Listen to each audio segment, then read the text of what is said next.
just have to believe.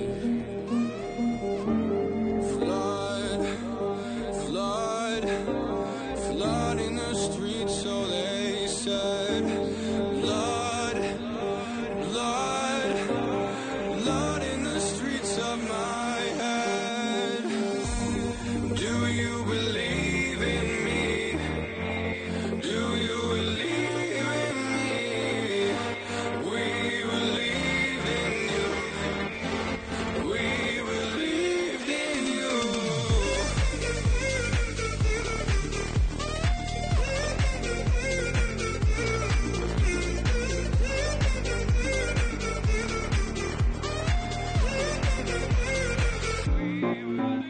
Just listen to Father and He'll set you up to succeed in the soil, to try to produce what we need for our family trees. Cutting down to our knees, we look up to the sky to retell the old stories of glorious battles, victorious brothers notorious, empires turned to dust, men turned delirious, reasons mysterious, destruction comes near to us, some others shed tears for us.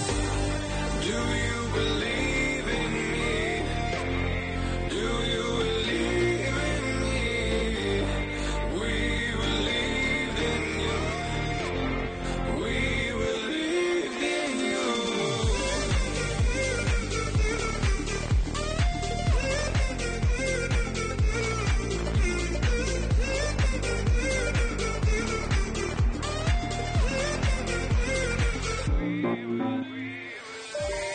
Lived on my knees. They told me that you'd set me free. We lost our years together because of the fear. No, I'm never gonna make it there. I just wanted Eden on repeated sunny days. The land below me cracks and tears.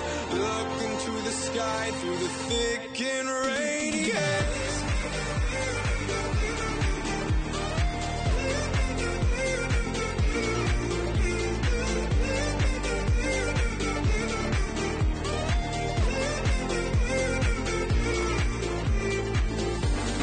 Do you believe in me? Do you believe in me? We believed in you.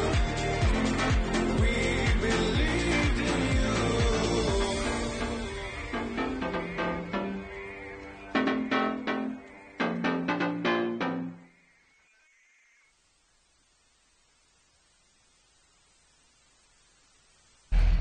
So you better start running. So you better start running. Yeah. So you better start running. So you better start. So you better start. 'Cause there's only one king right now.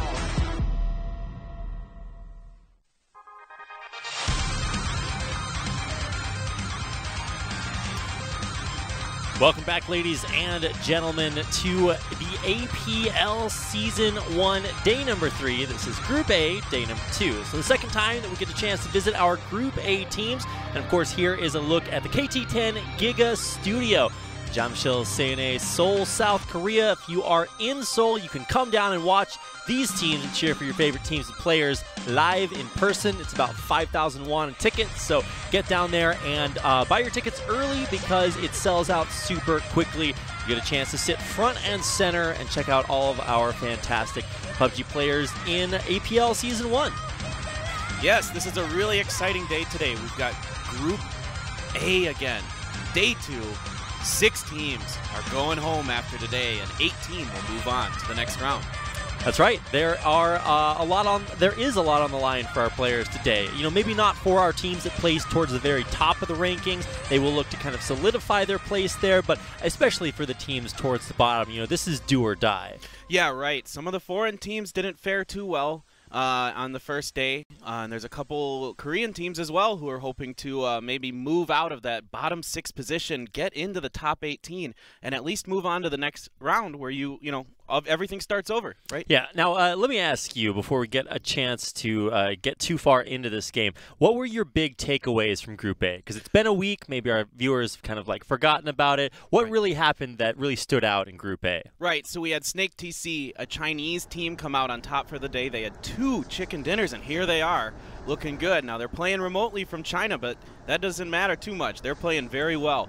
Also, we had a big surprise in Team Shaco, who played unbelievable, 39 kills. They were an extremely accurate team. They did a lot of damage, and they were just unbelievable. A lot of fun to watch. I'm really excited to see what they have in store for us on day 2.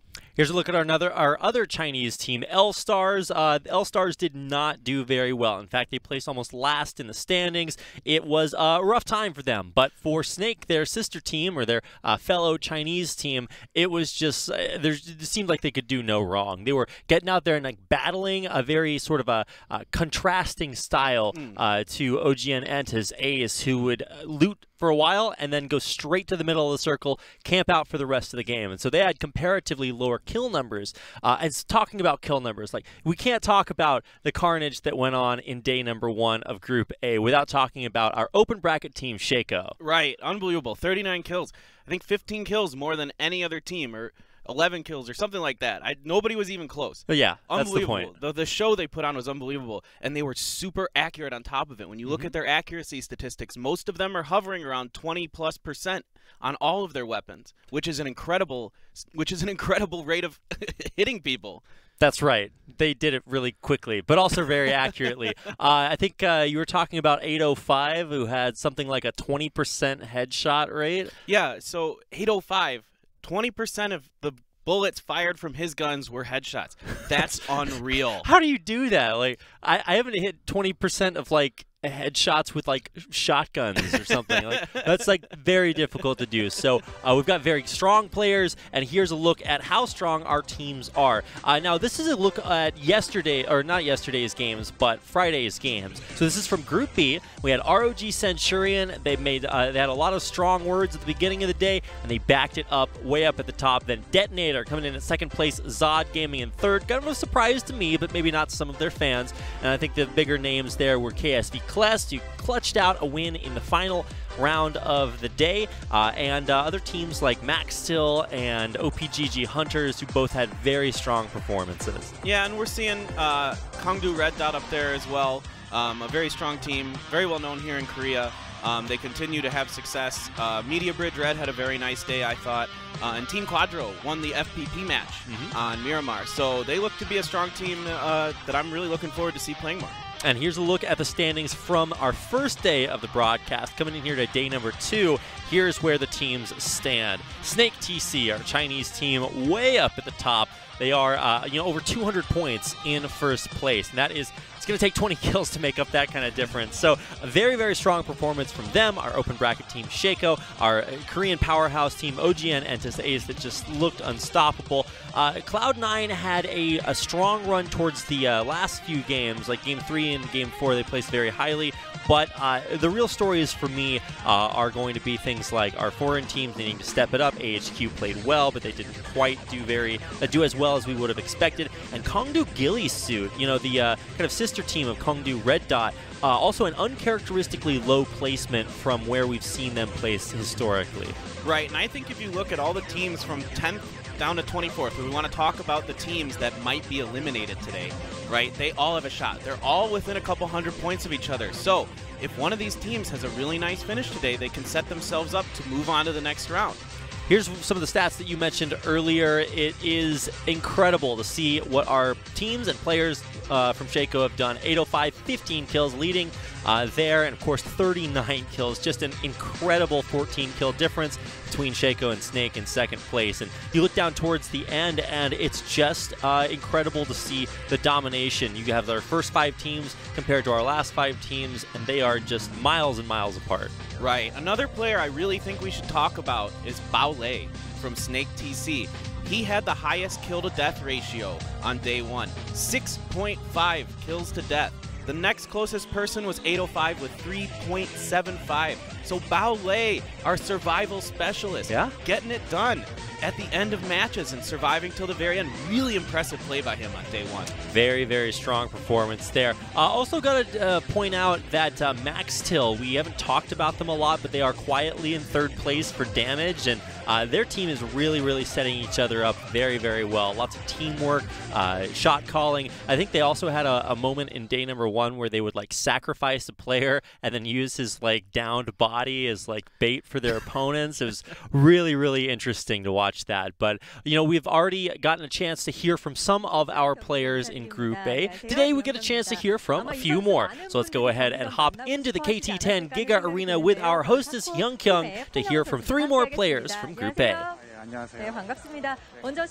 let's go ahead and interview our first player. This is, I believe, 805 from Team Shaco. So he's just introducing himself, saying, hi, I'm from Team Shaco, and I'm 805. So you guys played very aggressively and had the most kills from Group A. So a lot of fans were very impressed with your performance. How do you feel being, having all that attention? You know, it seems like a lot of people started calling me saying, hey, is that really you? And even in like the online community, I could see that a lot of people were actually talking about me by my ID. Were there any memorable comments that you read online?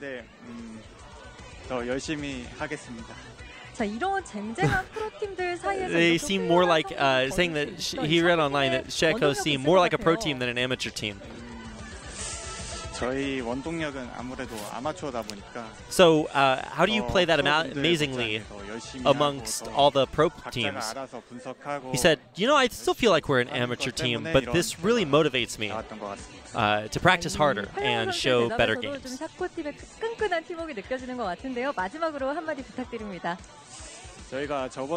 So before we finish the interview, do you have any words to say, any comments? He said, you know, we've never really racked up a chicken dinner in any of the rounds, so that's our goal for today. 자, 이번에는 나이트 울프 팀의 팀장이죠. 사두 선수와 함께 하시죠. 네, 사도 선수 안녕하세요. 반갑습니다. So let's go ahead and meet the captain for the Night Wolves. It is Sato. 인사드리는 것 같아요. 먼저 팀 소개부터 부탁드릴게요. So as the team Night Wolves, this is your first time to be interviewed here. Tell us about your team. 자, 말씀해 주셨다시피 아발론 선수와 펄스 선수가 중국인인 걸로 저도 알고 있습니다. 연습 때 의사소통을 So we have 2 players on the team, Avalon and Purse, or Per se. How did you go about getting them? He said, well, so they're actually from from China, and so we have a lot of language barrier problems, so we just try our best to communicate. But even with that language barrier, you ranked 13th, but I don't think that's safe enough so that you can, rest there secure in the playoffs. And he says, yeah, we're going to try our best and do even better today. So now it's time for our last player. This is our player from KakaoTV. This is Yachago. So he just says hi and introduces himself. So you're ranked 18th. So as long as you maintain your spot in rank 18, then you will advance. But are you comfortable there? Since our team has been rebuilding from long ago, there were a lot of mistakes, so we should reduce our mistakes. So do you have any particular goals for today? So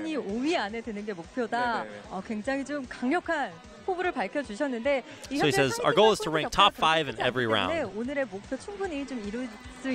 But the point gaps between each team are very small. So if you play very intelligently, I think you can do it. So do you have any words for the fans? He says, even though we've had poor performances, please keep cheering for us. APL 시즌 1 48강 A조 경기. Glad we got a chance to hear from our players. That's going to do it for our interview portion. Okay, this is going to introduce us into our games for today. This is Group B, day number 2. That's her, and this is us.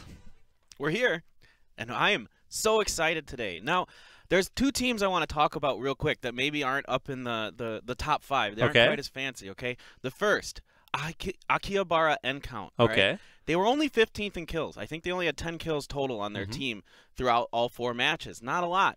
But right now, they're positioned 9th overall. So they're positioning well, they're not getting in a lot of fights, and they're making it longer than some other teams. The other team I want to talk about real quick, Bond Spirit Gaming Luna. They're 5th in kills with 20, but right now they're 17th overall. So quite an interesting difference between those 2 teams. Yeah, so even if you get the kills, you're not guaranteed a high placement unless you're Shako, and then you also get kills and high placements. So somehow that just seems to work out there. We're looking at Asterisk Gaming. This is the team that had VZ on it, the guy that you can see in the center of your screen. He got a complete team kill in a 1v4 situation. Car drives up, kills both players, kills the following 2 members. Beautiful play, insane.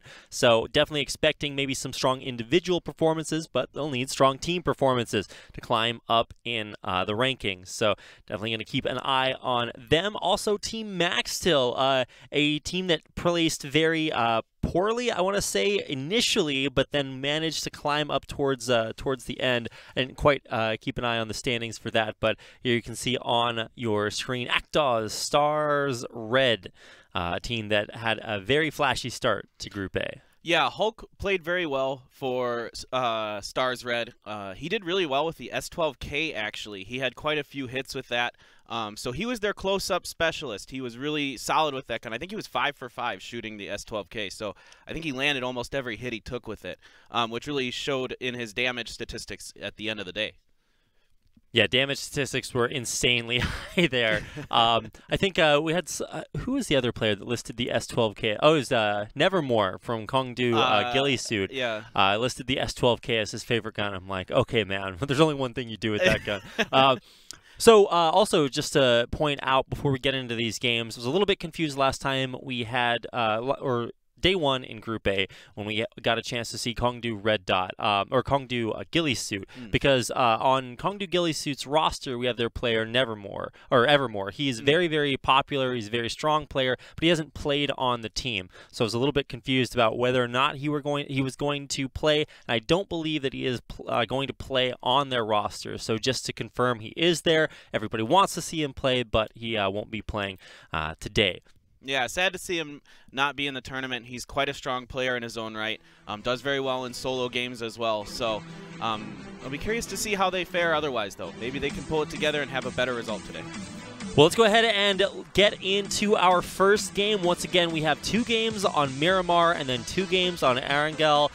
We start off with FPP and then move on to 3 games of TPP. So starting off in first person, finishing in third person. So our first game will be a first-person perspective game on the map Miramar. Yeah, I'll be curious to see how Stake TC fares on FPP. They didn't do so well the first day on FPP, and after they got to third person, you can tell they were much more comfortable and really turned it on after that. We are moments away from getting into our first game. Players are on the island in the prison, about to be set free for maximum carnage. You can see our players right there. A little bit of a shout out to their favorite sports teams a little bit, but this is Kongdu Ghillie Suit. You have to keep an eye on them. They did not place as highly as I would have expected them to, but they did get out there in the kill count. I think they were 7th or 8th in kills, and so they have a lot of potential. They just have to place more highly, and then they will be almost guaranteed to advance. And we'll keep you guys updated with potential that our teams have to advance as the games go on today. So I'm glad that we could get a chance to check out our players there, see everybody getting ready. I noticed that a lot of our PUBG players actually have a lot of personality compared to other Korean pro gamers. So when the camera goes around, because it, with I think 3 or 4 cameras in the studio. When it goes around and like highlights players, they do these like wacky little ceremonies, and I'm like, okay, well, it's nice to see a little bit of personality.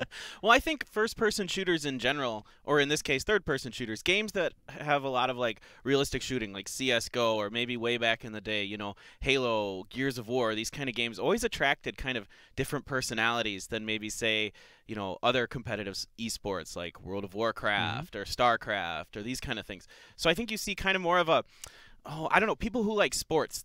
I've noticed that a lot of people who like first-person shooters kind of like sports sometimes. Not always, but sometimes. So you kind of have an overlap there. That's right. You remember what your first FPS was? Doom. Really? Doom. Wow. Yeah. Go way back. Go way back. I think mine was Marathon 2 Durandal. Ooh. That was it was a little bit Doom-esque, but kind of the same idea way back in the day. Kind of how far we have come. It's pretty incredible. I love this game. I think it's really beautiful. The accuracy to what the guns are like in real life is quite shocking. How similar they are. Like their bullet velocities and other things like that are very similar. So it kind of makes this game really interesting. It's like, well, okay, we tried to make a real-world scenario. Now we're going to put you on an island with 100 other people. Good luck. Have fun. I mean, it's kind of this game that when you were a kid, right, that you wanted more than anything else. Oh, You're definitely. like, what if we could have 100 of my friends and we could all play on the same map at the same time, and the last one alive wins? Let's not get ahead of ourselves in our friend count. I remember I used to have some of my friends. I looked on their AOL Instant Messenger list, and I'm like, oh my God, you have like 1,050 friends. That's just a lot of people. I was like, man, I'm about to get into double-digit friends here. Like, I don't know if I can handle this commitment. So I probably wouldn't have been able to play a game like PUBG way back then. But thankfully, as we grow up, we meet more people, and thanks to the magic that is esports, we have hundreds of friends watching us right now. So thanks for joining us here. We can play our own sort of caster-spectator battle royale while we watch the players play that. If you want to play in PUBG and then watch your favorite player drop where they drop and play along, that's a little bit high on the level of role play, but you can still do it. We don't judge you. No judgment here. That's right. No judgment. So we're just waiting to get into our first game. We had some players drop out of the lobby. We're getting everybody right back in. And as soon as they are into the lobby, we will be able to go ahead and start our first game. It's FPP on Miramar. And I think we were talking a little bit earlier on saying, well, it's cool today because we had the first chance to get to see players who may not have looked very familiar on day 1 of Group A with the FPP settings. Day 2, which was Group 1 of or day 1 of Group B, we actually saw players do very well on FPP, and so now we get a chance to see what has changed from Group A.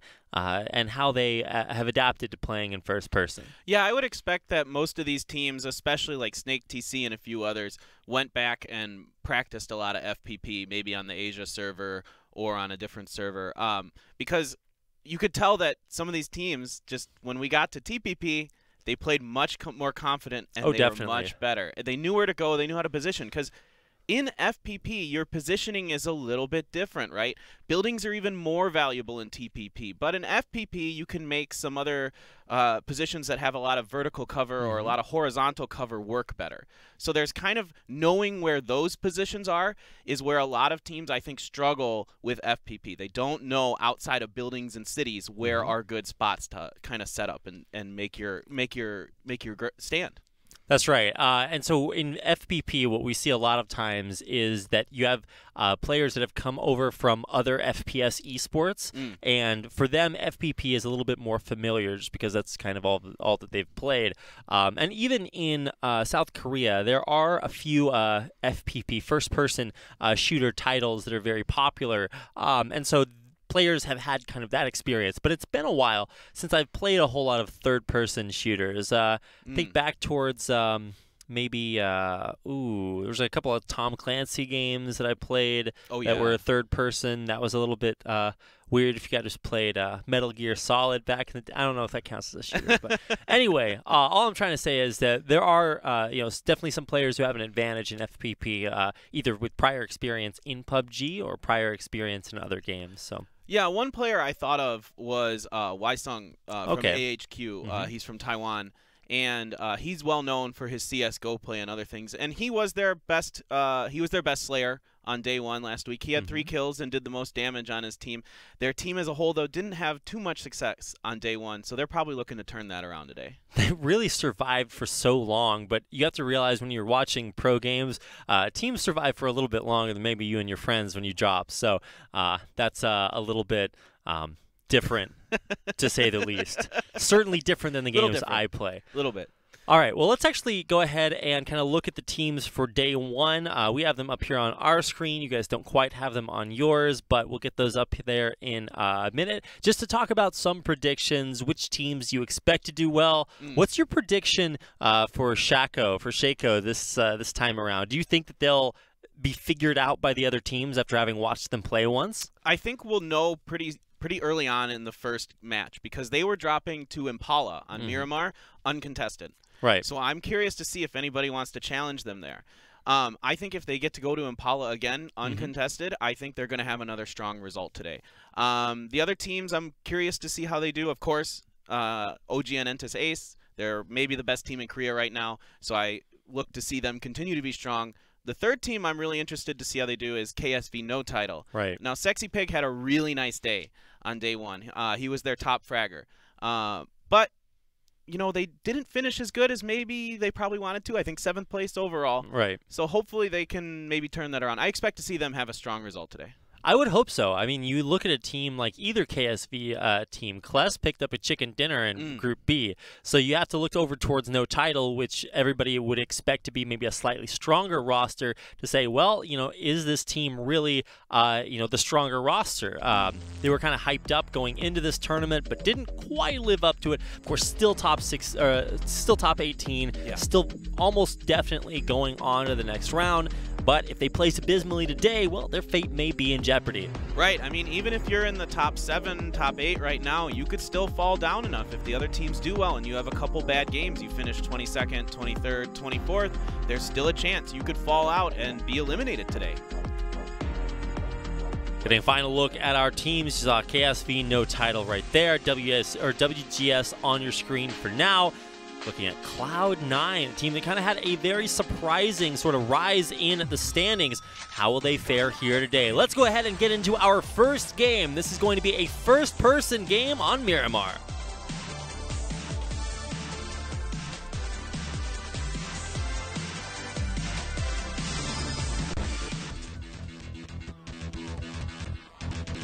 Welcome back, ladies and gentlemen. Here we are flying in to our map on Miramar. This is our first game for today, our second time to get a chance to watch teams from Group A duke it out. Yeah, this will be a really exciting match. I love FPP. I can't wait to see how this plays out again. Shaco had a good finish in FPP and TPP, so they seem comfortable either way. They seem like they're just a natural slaying team. Because, I mean, in TPP, you still have to go down, aim down sights to shoot most of the time. So it doesn't make a big difference for accuracy. It makes a big difference for information. We were highlighting on your screen there the top 3 players by damage scores in FPP. This is a little bit different than third person. We're just highlighting, hey, these guys, Shaco's player Gak, very, very strong on this mode specifically. So let's keep an eye on them as Shaco and the rest of our teams drop into Miramar. We're going to see the plane hit the land here momentarily, and already teams dropping out even just over the islands. Asterisk out of the plane immediately, headed towards land. Yeah, it looks like Shaco's going right for Impala, and Asterisk probably going up to the military base. And it doesn't look like anyone's going to challenge Shaco at Impala, so I think that's a really good sign for them. Everybody's afraid of them.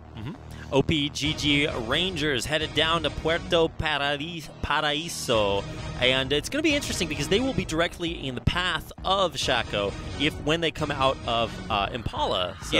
Yeah, depending on the circle, most likely they'll have to leave Impala that way, so that could be very interesting for them. But Shaco's done very well coming out of their city. They find safe paths, they get in the circle, maybe they pick up a kill or 2 along the way, and they keep their team members up.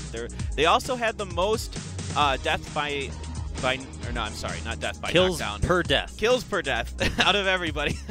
As well as they were knocked the most out of any team. 28 times. So they were knocked down the most, but they were able to be rezzed quite often. So they were able to get themselves in positions where they could take shots, but also res their teammates. Here we see a look at Cacao. They have completely taken control of Las Leones, so that is a big win for them, I want to say. A little bit of action here as players and teams try to get to vehicles, see if he can shoot him off the motorcycle. This is a very risky play, and especially with only P92, that's going to be a little bit more difficult to land those shots and get any damage done on somebody that's running away at 140 miles an hour. Yeah, it would have been a big loss for WGS there to lose Shinon or Yeka. They're both very strong players. Two of their strongest players on day one, especially Shinon. He had 5 kills. Had a very nice day for WGS. All right, something else that I wanted to point out as we go a little bit further here is that Snake, our two-time first place team from day number 1 in Group A, has gone for a split drop on the west-hand side. And actually, Conan here from ROG is long dropping all the way to the island. So I have not quite seen this exact strategy perform just yet. So I'm interested to see how Conan is going to fare. Yeah, I kind of like what Conan and ROG M is doing here. They've gone to the island. They did a long drop, but the circle's pretty close to them. So this, I think, will be quite good for them. They'll be able to loot up and should be able to get into the circle quite safely. In fact, Valle Del Mar, I can't pronounce that vowel. Valle. There you go. Valle Del Mar. Oh, my Spanish is getting rusty. Valle Del Mar is open and no one's there. So if they want to, they could rotate there and loot up even more and still be safe. Yeah, kind of interesting. We saw ROG drop kind of in a split formation. They've got Mangoes, they're scout on the mainland, and then everybody else is going to have complete control over that island. And I'm glad that you mentioned it earlier that because of the position of the circle towards the middle on the west side of Miramar, that island is very, very well positioned. Also, nobody is dropped in Valle Del Mar, so that's completely open from now on. And that gives ROG a a large amount of time. There we go. Yeah. to loot down there. Yeah, they can safely loot for quite a while, which is always a nice feeling as a PUBG player. The other thing I'm really curious to see that maybe you guys at home can't see on your screen right now. Oh no! No one dropped El Pozo. Oh, Yeka. Yeah, I think they crashed their motorcycle. Oh yeah.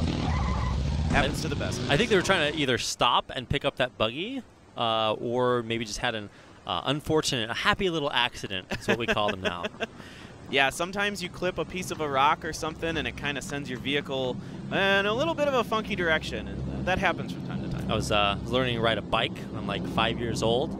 Got the training wheels on. Turns out those don't save you from rocks. So I know exactly what that's like in PUBG. It makes me relive my childhood every time I wipe out. Always wear your helmet, kids. That's right. This is our PSA. It works in PUBG as well as in real life. Another way in which you can learn valuable life lessons from playing video games. Yeah, I think a level 2 helmet might be better suited for bicycle riding than a level 3 helmet. I don't know if I could have talked my parents into buying me a level 2 helmet. Like, Mom and Dad, I need this military helmet. I just need the utmost in safety for my bike riding. Like, well, that's a little bit extreme. I don't really want to run down to the military surplus store. But had I asked for that later on, if they really care about your safety, you know, they do it for you. No, that's how you do it. In fact, if your parents ever try to kick you off of PUBG, just say, no, Mom and Dad, I'm learning valuable safety lessons. Exactly it. So there we see Cacao Blackbean. He had a really nice day on day 1 for them. He was their best player. They didn't have the result as a team they would have liked, but he was very accurate on day 1. So I'm looking to see if maybe he can build on that. All right, right now we're watching Cloud9. They have the drop on INV. So Vino behind a rock, but I don't think Suk is really going to let him move anytime soon. He's looking for a little bit of high ground on the cinder blocks, but doesn't have the greatest angle on Vino. Yeah, unless Vino can get a teammate to come take some of the pressure off of him here, he's in a really tough position. It's really, there's not a lot of ways he can get out of here. Sick communication. An 8X on what looked like an SKS. Vino just got flanked completely out of his mind. Catch, the teamwork, the communication from Cloud9, beautiful, getting them another kill. What a sick flank by Catch. He had a great day 1, and he's got it going here today already. So this is what happens in my games. I'm out. One player is out there, way out. And why aren't the rest of his team supporting him? There's an AUG out there, man. You got to go for the hot pickup. You got to get it. The AUG's a pretty nice gun, but I just watched some videos comparing the M4 and the AUG, and overall it seems like the M4 is still the better gun. Because you can put so many attachments on the M4. It has a higher rate of fire. It's more accurate. Everything's just better. Everything's just better. I think that's safe to say for basically everything here in APL. I think that for the most part, and we can show this on our screen right now, for OGN Entis Ace, the team that we were talking about, they fared very well in the tournament as a whole, but in FPP, we're still looking to gauge their success here. Yeah, Songjang had 9 kills, and I think he had, 4 or 5 of them on day 1 on FPP on Miramar. Christus had 7 kills, and he had 6 of them on FPP. Yeah. So clearly they're very comfortable in FPP. Oh, and also, like, Christus is just like the monster fragger of the team. So really strong performance in PGL. Looking forward to him having a strong performance here today. Yeah, so circle's closing now. So teams are going to start to have to make their rotations. We're already seeing Shaco leaving, Impala moving in. I'm not exactly sure where they might try to go once they get in the circle. I think they're going to head right into Picado along this road if you keep going right ahead, unless I'm totally off. So it's interesting that they didn't choose to go south because that's obviously away from the circle, so they didn't run into the OPGG Rangers that landed very near them at Puerto Paraíso.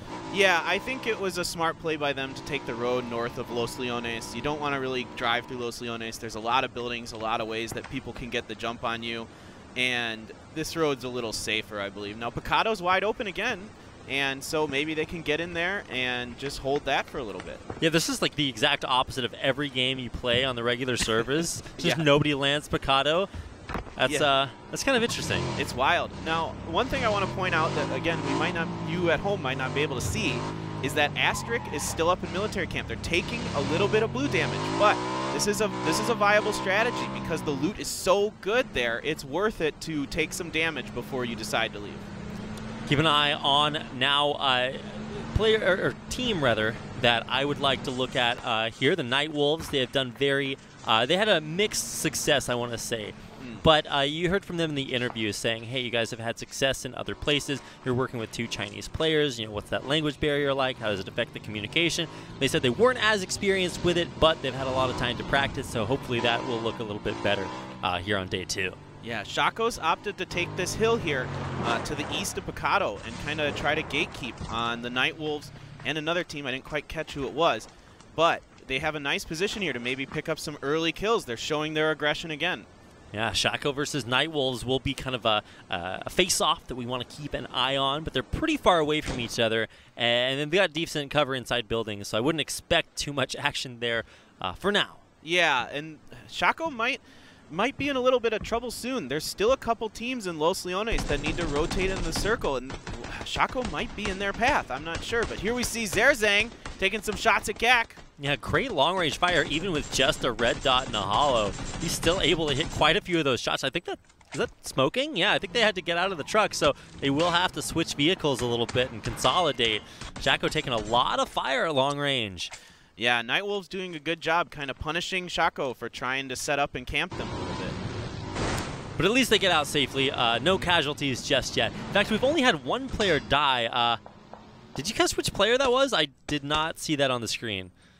It was the guy Vino from. Oh yeah, INV. that's right. Catch got him. Yep. Okay, I did see that on the screen. I didn't remember it in my brain. That's the larger problem. Well, we got Blaster X waiting for $4 OK to try to help him out. He does have cover behind a. Wait, how did he get that angle on him? Oh wow, he actually just almost dies from that explosion. And he's gonna from go the down. frag. Oh, that is not the start that OPGG Rangers wanted to have today. Their sister team, the Hunters, did fairly well on day 2. They're in Group B, but the Rangers not starting strong today. Moving over to AfreecaFreaks, Aries Gukhyun forced to heal behind his truck. He is in enemy territory. The rest of INV have him completely surrounded, but it looks like they're not totally willing to go push in just yet. Yeah, Gukhyun was their best slayer on day 1. Surprisingly, Daehui did not have a very good day stats-wise for AfreecaFreaks Aries, and I'm looking to see him turn that around. I kind of hyped him up a little bit because I thought he was a pretty solid player before, but he didn't have a great day 1, so I'd like to see him turn it around here. So Daehui is actually off on the right-hand flank. He's trying to guard against any sort of surroundings. But I don't even think that INV are going to go for it. Gukhyun, though, or Crank, rather, he's the guy that's running straight up there in their face. Ooh. He's going to pay for it, gets immediately knocked by Gukhyun. But I don't know if this is the greatest way to breach this. Gukhyun gets dropped, but he's not dead just yet. So 2 members knocked for INV, and only 1 left. And there they go. They're our first team down. INV gets taken out. Yeah, Proud ran right up on Gukhyun. He dropped him, but he didn't go for the kill. I feel like even if you know that you're in that risky situation, you have to go all or nothing. That's what they did, and it didn't pay off. So yeah, INV with a really aggressive play, but they couldn't quite make it work. AfreecaTV's Aries taking advantage of that, and I don't think they lost a member there. Yeah, you're right. So interesting to see the team rotations. That's what you can see right now. All the teams from the eastern side have rotated sort of down around the edge and up towards, up through Los Leones into the bottom half of this circle. But with the follow-up circle being in basically El Pozo, that's actually really, really key because it means that Snake can go up there, completely take over that area. And which team was it that actually landed in El Pozo? I think it was actually Snake from the very beginning, right? Well, they were close to El Pozo, but nobody landed right in it. There were some people that were around it. So nobody actually dropped directly in it. What I'm kind of surprised by here is that Entis Ace making a little bit later rotation than maybe we're used to them doing, but they're getting in the middle again, kind of doing their normal thing. So AAA, which finished last in many of our games on day one, is actually not the last place team, with INV getting taken out. So they're still alive, but I think they only have one more member left after getting kind of rocked there on the screen that we just showed. Yeah, unfortunately for AAA, they didn't have a great day one. They didn't kill a lot of people. They didn't do a lot of damage. It seemed like they were just kind of out of sorts a little bit. Here's a look at that INV versus AfreecaTV's Aries battle with Crank finding that first kill. Didn't go too well for them after that. Yeah, some really nice shots from Noongil. He did a lot of damage on day one, even though he didn't get a lot of kills. Here we see Snake making a rotation. Looks like they're trying to find a better spot, but XL Aim was the most accurate player on XL that day, living up to his name. He's going to take some shots at him here, but it looks like Snake DC will get out. Okay, yeah, Snake will make it out of there. Catch with some shots that actually do hit very well, but he is not as in the clear as he expected to be, and so he does take fire. I didn't catch who that was. I think it was Acta's Stars Red way up on the hill behind him. Yeah, Acta's Stars Red is kind of up on that mountain. That's a great mountain to be on sometimes. You can see so much of the map from up there, so they're going to have a lot of information about what other teams are doing and how they're rotating into the circle. They'll be able to see all these teams coming from the south end of the circle. So Snake take a little bit of fire right there, but then they're instantly way out of there. Kind of interesting to see that they're not willing to pick a fight just yet. Yeah. One other thing that I'm seeing on the map that is really, really interesting is Shaco has opted to make their rotation all the way to the southwest corner of the circle. They went all the way from the east side around to the west side, kind of skirting the edge of the new circle here. A really interesting rotation by them. Yes, same exact rotation from OPGG Rangers. They're actually right next to each other right now, but let's actually take a look at Blackbean. Kind of the star player of the team, but he does need to actually start by getting into the circle so he can play the game. He is way out there, and actually we still have AHQ and this Cacao team the furthest outside the circle, taking a ton of damage. Yeah, Flux trying to get some shots in on Shaco, but it looks like they're going to get through relatively unscathed. They took a little damage, but not too much, and maybe they want to set up at this compound and now gatekeep the circle. Oh, they're going to gatekeep OPGG Rangers and Lunatic High Flux very, very hard. And here we can actually see the Akihabara end count actually just barely making it into the circle. How long will they survive? They still have all 4 members alive, but Astric are pushing hard. Yeah, Oa looking to find and get a kill. Firemite's pretty weak. Firemite was one of their stronger players for Akihabara end count on day one. He had 2 shots with the Kar 98. Both were headshots. He does get that heal off just in time, so no longer the weakest member of their team. And he's actually on foot right now while the rest of his team... Oh no. My God, look at that shot. Even just with a red dot, he's still able... actually able to still get those shots down. And with Firemite knocked, you might actually just try to kill him at long range. Yeah, that's unfortunate for Firemite, and down he goes. Wow, so that's already one of the strongest members of Akihabara end count taken out. And, they were our highest placing foreign team overall, except for Snake TC. Right. So you got to give that little qualification, but still very, very strong performance, already taking a big casualty. Yeah, really unfortunate for them. But now we see WGS kind of pushing up on the north side of this mountain, where Actors is set up more on the middle south side of this mountain. So we'll see how this works. If Actors maybe want to try to flank them and make them pay for trying to take their mountain. Yeah, Hulk going to go ahead and throw down a smoke and then try to rotate around the side to pick up that crate. He does want to loot that, and maybe just wants to be a little bit safer when he does it. does that smoke actually reach the crate? No, the crate's actually out of the smoke, so that is about the worst smoke that you could possibly ask for. Yeah, but he's still going to go for it. He's taking a little bit of a risk. I like it. See what he winds up picking up from it. He's good. I think he got a couple first aid kits and some ammo. Yeah, he got meds, ammo, and I didn't change his gun, so I'm guessing he was just happy with the SCAR for now. Oh! Huh. Wow. Okay, that wasn't actually that sick a play. No! He was like already downed way in there. But how did he get in there? That's what I want to know. Oh! The magic. Making it happen. Maknae gets taken down. Yeah, that's part of that gatekeeping effect. They took probably the longest of almost any team except Kakao to get into the circle. Well, I guess there's still some members of our foreign teams way outside the circle just now coming in, but that's a big hit to OPGG. Yeah, we got the Night Wolves looking at AHQ here. Ko already knocked. He's looking pretty low. I don't know if they're going to be able to get to him. Lots of smokes thrown down for a little bit of security. Y-Sun runs out there, but almost gets knocked. He took half his health and damage as he ran across the street. Right, a risky position for AHQ here. They're not quite in the circle. It's closing on them. All 4 members of Night Wolves in front of him. There we see Shaco taking out a member of Kakao, Yachigo.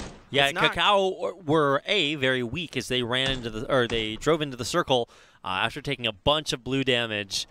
So now they're very weak. They were forced to get into a little bit of a rough spot. Now they're going to have the tires popped on their trucks. They're not in the greatest spot. And Shaco, the team with the highest kills, you have to imagine, are going to rack up a few more now. Yeah, absolutely. This is a great job by Shaco. Doing a good job gatekeeping the circle. Seems to be something they kind of like to do. We don't see them usually just drive in and rush for the middle like Entes Ace or maybe Max Till. But they like to just kind of do what we call toilet bowling. That's right, right around the edge. So this is the first time that we really get a chance to watch KSV no title. They still have all 4 members alive, with the maybe exception of Sexy Pig, who is down. He was their star player, so losing him right now would be very unfortunate. Yeah, that'd be a big loss for no title. He played really well on day 1. The team as a whole played pretty well. They did a decent amount of damage. They're up there in the top 7 for damage as well, and they had a good KDR, 4.25 kills per death on day 1, so quite good. But they're Night Wolves now still looking at AHQ, trying to take him down, and Max still shooting at WGS. Yeka, he gets knocked. Wow, all right. Yeah, Sonic with the Car 98 right now is doing a great job keeping WGS at long range. 1 knock, and he's looking for another one. Lots of smoke. Can he find the angle? Wait, no way he hit that. Okay, yeah. No. he got the heal off, so the red disappeared, and I thought it was a death, but it was a heal. Literally the opposite of a death. Yeah, Sonic just, he couldn't see anybody in the smoke. WGS doing a good job of staying hidden, but ooh.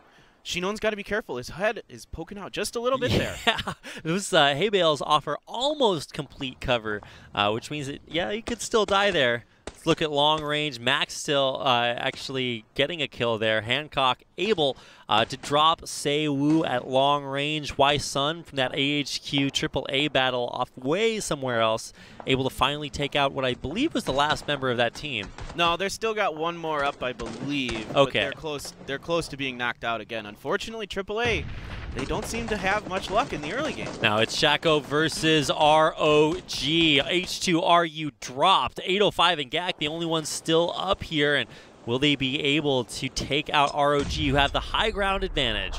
Yeah, I don't know. This is a tough position for Shaco. Here comes the rest of ROGM. This might be it. Yeah, he's pushing up there. GAC going to get dropped right behind the truck. 805 still alive, but I think he's the only one for now. Yeah, I think it's just 805. Terror's knocked. The other 2 members are down. This is not good for Shaco. No, they are not. Finishing under 22nd. Like, that is just way too low to ask for. Thankfully, it looks like ROG are actually going to back off for now. They're not going to rush up and risk getting wiped right there. So Shaco will actually get to a chance to revive at least one of their members.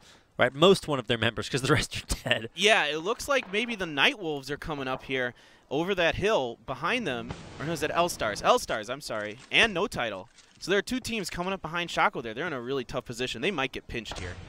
Yeah, this is just very, very dangerous. Max still have an insane position right now. They're very towards the, I believe they're towards the middle of the circle. Yeah, now towards the north-hand side, but they're still in the next circle, which is the real kind of victory right here. And the team that we actually noticed were the quickest to get right towards the middle of the circle and stay there were OGN Entis Ace, and it looks like they're still within one of the final circles, just not quite as dominantly as they were on day one. Yeah, we're seeing two of our top 3 teams here, Entis Ace and Snake TC. They made early moves to get into the center of the circle, and it's paying off. They have compounds that they can hold. They have a lot of defense there. So those are pretty nice compounds for now. Now we'll see what the next circle does. In the meantime, a lot of teams still got to make their rotations in, including C9 and Asterisk. Asterisk still hanging on despite their really late entry to the circle. That's right, and actually Nightwolves, they were gatekeeping the previous circle for so long, but now they actually find themselves outside of it and taking casualties.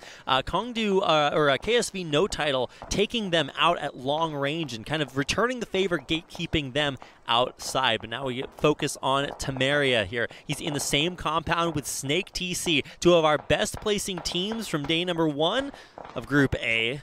Which team is going to make it out of here? Because I don't think either one of these teams, or only one of these teams, is really going to make it much further here. Yeah, this is a big deal. A fight between two of our top 3 teams. Yeah, in first person as well. So coming around the corner there means that Xiaosu actually had a big drop, but somehow Sunpea actually makes it out. Wow, Xiaosu just couldn't quite get the timing right there on the kill on Sunpea.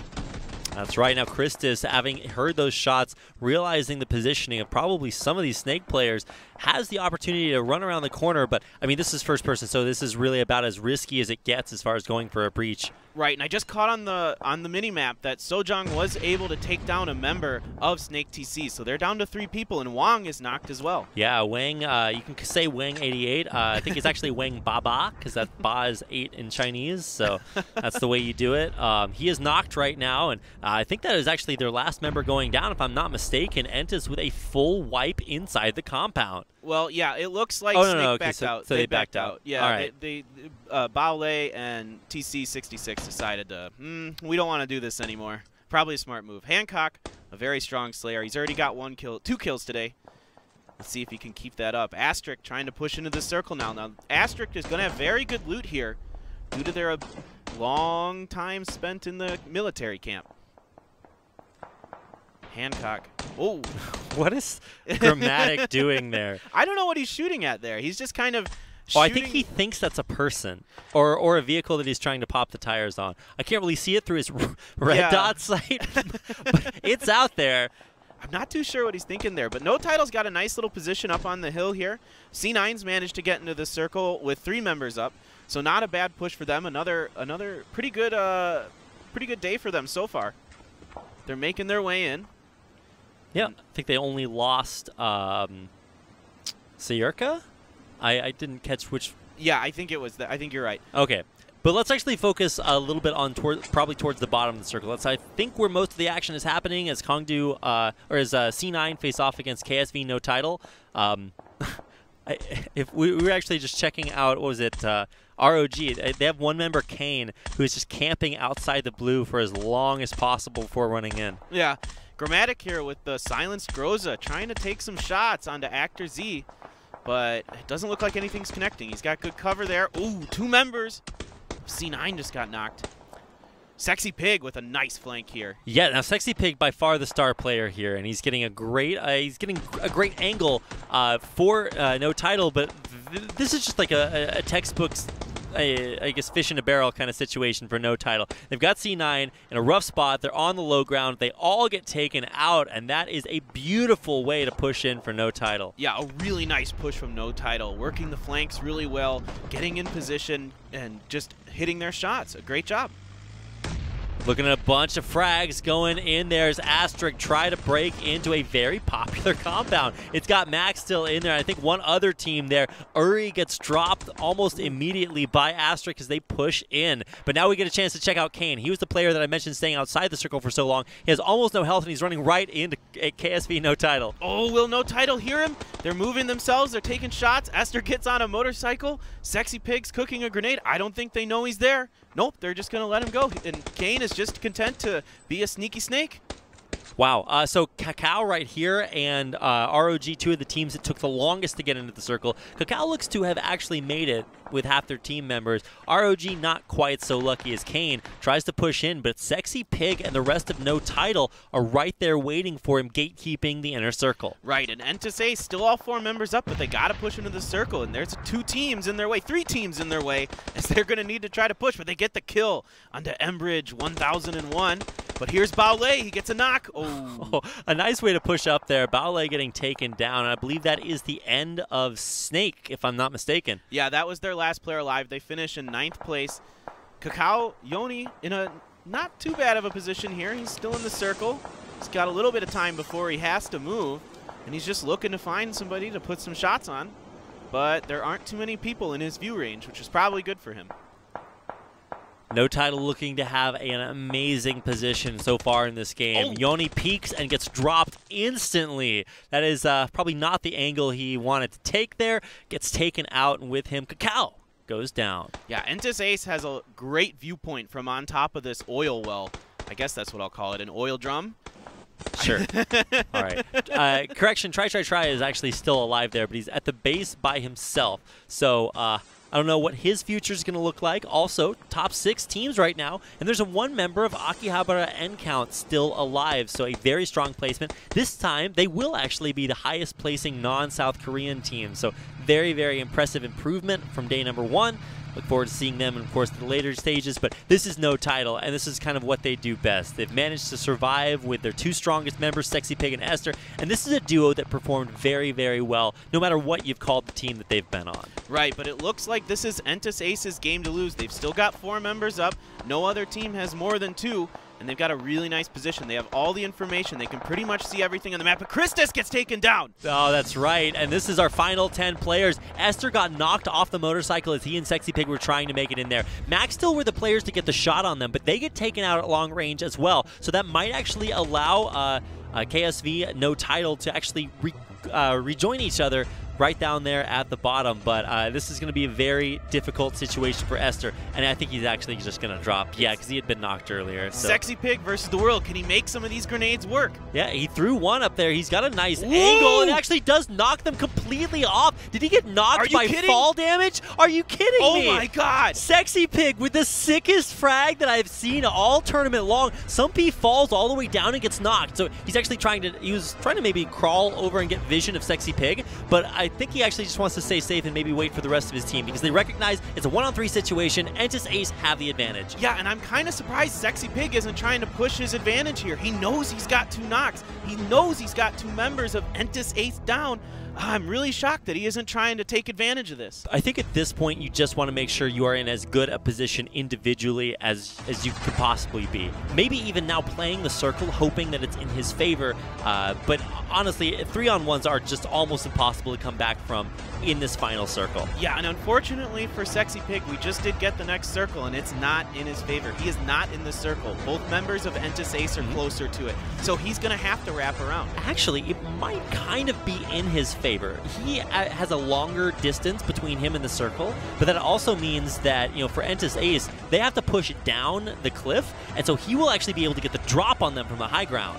Yeah, we'll see. Entis Ace has decided to just go for the kill here. There it is. Oh, that's it. Match is finished, and winner, chicken dinner goes to a team that you might have expected. OGN Entis Ace finished first place in round 1. Yeah, a really strong performance from them. They played very well in the FPP match on day 1, and it continues here on day 2. Awesome to see. A really, really strong performance. They're so good at FPP that those tournaments they play in Europe and other countries is really paying off. You can really see the experience there. KSV No Title takes 2nd place, and I think they could be probably pretty happy with that. Yeah. You know, it's a rough situation to find yourselves in that final circle, and I feel like they handled it pretty well. The only sort of questionable decision, like you mentioned earlier, was whether or not you go for kills when you know that you have downed a few of their members. But he might not have totally been aware of exactly where their positioning was, or about the positioning of the final member of OGN Entis Ace. So you really don't want to make too many decisions in that high pressure situation without the information that you need. Yeah, that's a good point. You know, now that I think about it, he might not have even seen that Sumpi and Sojang got knocked off that cliff. I don't think he actually might have even known that that happened. Well, he might have thought they were still on top. Yeah, he might have. He's of course going to know, hey, I got the knocks, right? But where are they? Right. Sometimes, especially the way these new frags work with the knockback, it just works in crazy ways. And so that's going to do it for our first game of the day. So FPP is over. We'll be moving into a third-person match on Miramar coming up.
So you better start running. So you better start running. Yeah. So you better start running. So you better start. So you better start. 'Cause there's only one king right now. Who needs enemies when I got friends? Welcome back to the APL Season 1. Here's a look at our Round 1 champions, OGN Entazace, sitting pretty in the KT10 Giga Arena. Of course, a little bit of helpful coaching here, maybe for KSV no title. Let them know, hey, how can you handle that stressful final situation? Yeah, I think, again, that Sexy Pig, and I think you made a good point, that maybe he just didn't know where those two members of Entazace got sent to when he had that grenade. I would have assumed they were still on top of the hill myself, now that I think about it. So I think that's why he's maybe a little unsure, and maybe the coach is telling him, he's like, hey, you know, when you got that grenade kill, make sure to remember that grenades can knock people in certain distances, so you know, maybe you needed to look and see it. Maybe he should have realized that the grenade went off and the kill and the knocks didn't happen until a second after that, right? Because they fell off the mountain. The falling damage is what hurt them. So what he could have looked for possibly is the time difference between his grenade going off and the two players hitting the ground. I gotta say, that's why you guys gotta pay attention to calculus in school. Trigonometry, it's like, how does it work? There's that meme with like all the math symbols in front of your face. That's kind of what he would have had to do. Calculate the trajectories, guest star on Big Bang Theory, like all those things. Like that's what you need to do. Very, very impressive finish, kind of a stressful situation. It was a one-on-one for a second, and then two revives came in for OGN and Entazace, and they were able to pull it out there. But still, you know, my favorite part of after the game is kind of seeing post-game stats and scores, because you're never really sure which teams were like the top fraggers. We had a very interesting experience between, what was it? It was, I think it was ROG and Shaco. They were able to take them out really early this time around. So maybe they're getting figured out a little bit.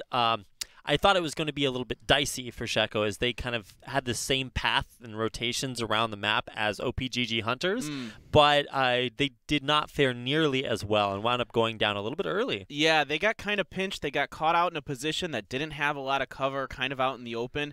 So unfortunately for them, you know, they weren't able to maybe get to where they wanted, or maybe another team got there first or that kind of thing. It's hard to say for sure what happened there, but an unfortunate result for Shaco. That's right. So we're already starting to see some big changes, and here's a great way to check them out. We actually had quite a few kills from both of our top teams, 120 and 150 points apiece just from the kills for OGN Entazace and KSB no title.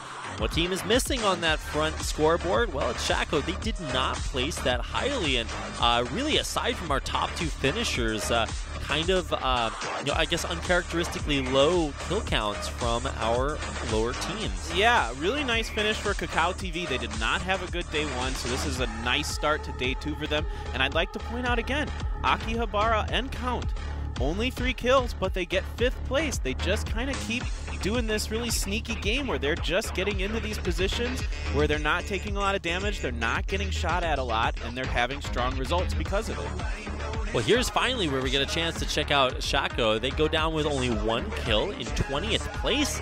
Very uncharacteristic there. And OPGG Rangers, the first team out of the tournament, or out of the game in game number 1. So very, very low placement. Kongdu Ghillie Suit as well, 19th finish. What is up with that?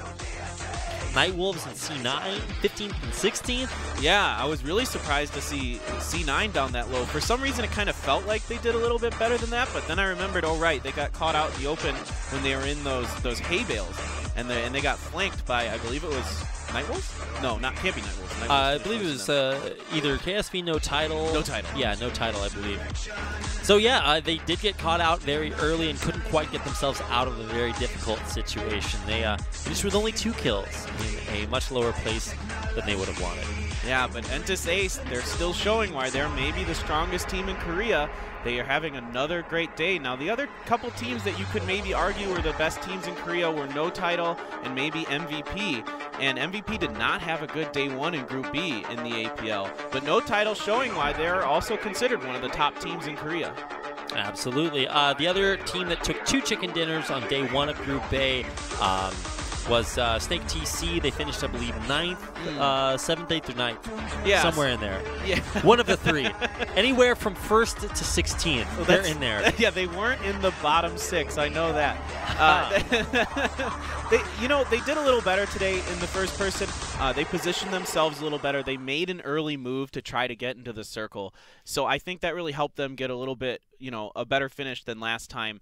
Maybe because they're not as comfortable with FPP, so they thought, okay, let's just get position and play that game and not worry about kills or anything like that. Well, if they're not comfortable with FPP, they don't have anything to worry about anymore, because we are going to be moving on, not from our map, we're still on Miramar, but we're going to be moving on to third-person perspective. So this is going to be maybe a little bit more familiar.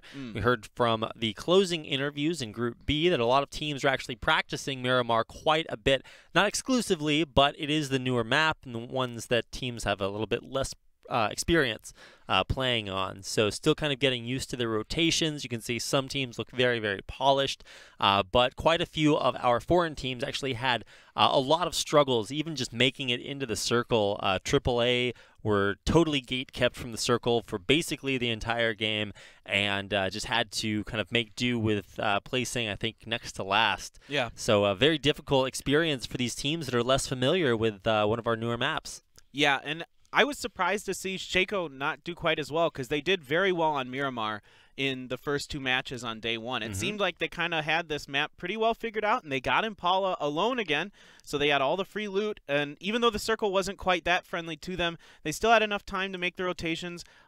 During their rotations, they didn't really seem to get engaged too much during the first 2 circles. After that is when they kind of started to get trapped, and that's when things went south for them. Or north, as the case may be. But it was a little bit of a lackluster finish for them, so definitely a team to keep an eye on as we get ready for our second game in the series, or our second round of 4 games. There we go. Here you can see, of course, on your screen, I believe that was EXL, and now this is the Africa Freaks, team that said that they felt a little bit more pressure playing in an Africa tournament, needed to uphold that title, and they're doing okay. They are probably going to make it to the next round, I would say, unless their performances are kind of dismal. Max Till, VIP, these guys are monsters. Love seeing them again, and this is Cloud9, a team that had a ton of success in Chicken Dinner yesterday or on Monday. Now that we're back on Monday, they're struggling a little bit. Yeah, I was hoping to see them do a little better. It seemed like they were kind of in good positions, but then the circle wasn't too favorable to them. They had to push out into that field. There isn't too much cover other than those hay bales, and No Title took advantage of it and flanked them and took them down. A look at our second place finishers, KSV, No Title, getting pumped up. He's getting I pumped. love it. Energized before our second game. We're switching the modes. It's still on Miramar. I think we are about ready to get into our next game. So let's see if we can't go ahead and get that up on your screen. I know I'm super excited. It looks like we had a little bit of an issue getting into our game. So I was like, huh? A little bit of an anticlimax there. We got to the denouement, and then we just kind of stopped there and rewound it a little bit. There's your literary vocabulary for the day, guys. Wow, there is something I haven't heard since the university. Yeah, so you get to the climax, and the denouement is like where you come down off of that. So I got up to like the crux. We were right about to get in the game, and then we're having to go a little bit backwards. So we can't get there quite yet. A little bit Sisyphean. Oh, isn't it just? Pushing that rock up the hill, man. Sisyphus. Sisyphus. Yeah, Sisyphician. Just dropping the hot beats right now. The myth of Sisyphus is, of course, the one where he wakes up every day and he has to push a rock up a hill, and he wakes up the next day and the rock's right down at the bottom of the hill again. It's, existential torture. Yeah. I'll work that one in a little bit later on. It's good. Watching some of our lower teams play, I think one team died because they ran their last surviving member over with a truck as it was rolling backwards. Oh, we saw that in one of the highlights. Things like that. It's not Sisyphus. It's in I think the myth of Oedipus. Oedipus. Yeah, he's forced to like stab his eyes out at the end because he can't believe what he's done. That's probably what went through their minds. The truck was backing over themselves. Like, I can't believe we lost this way. Anyways, the point is, guys, read and remember your classical literature because it will help you in PUBG. Just like it's helping us. I was playing a match the other day on the Tequila Sunrise, the new event where it's just shotguns. So fun. Super fun match. I'm just loving it.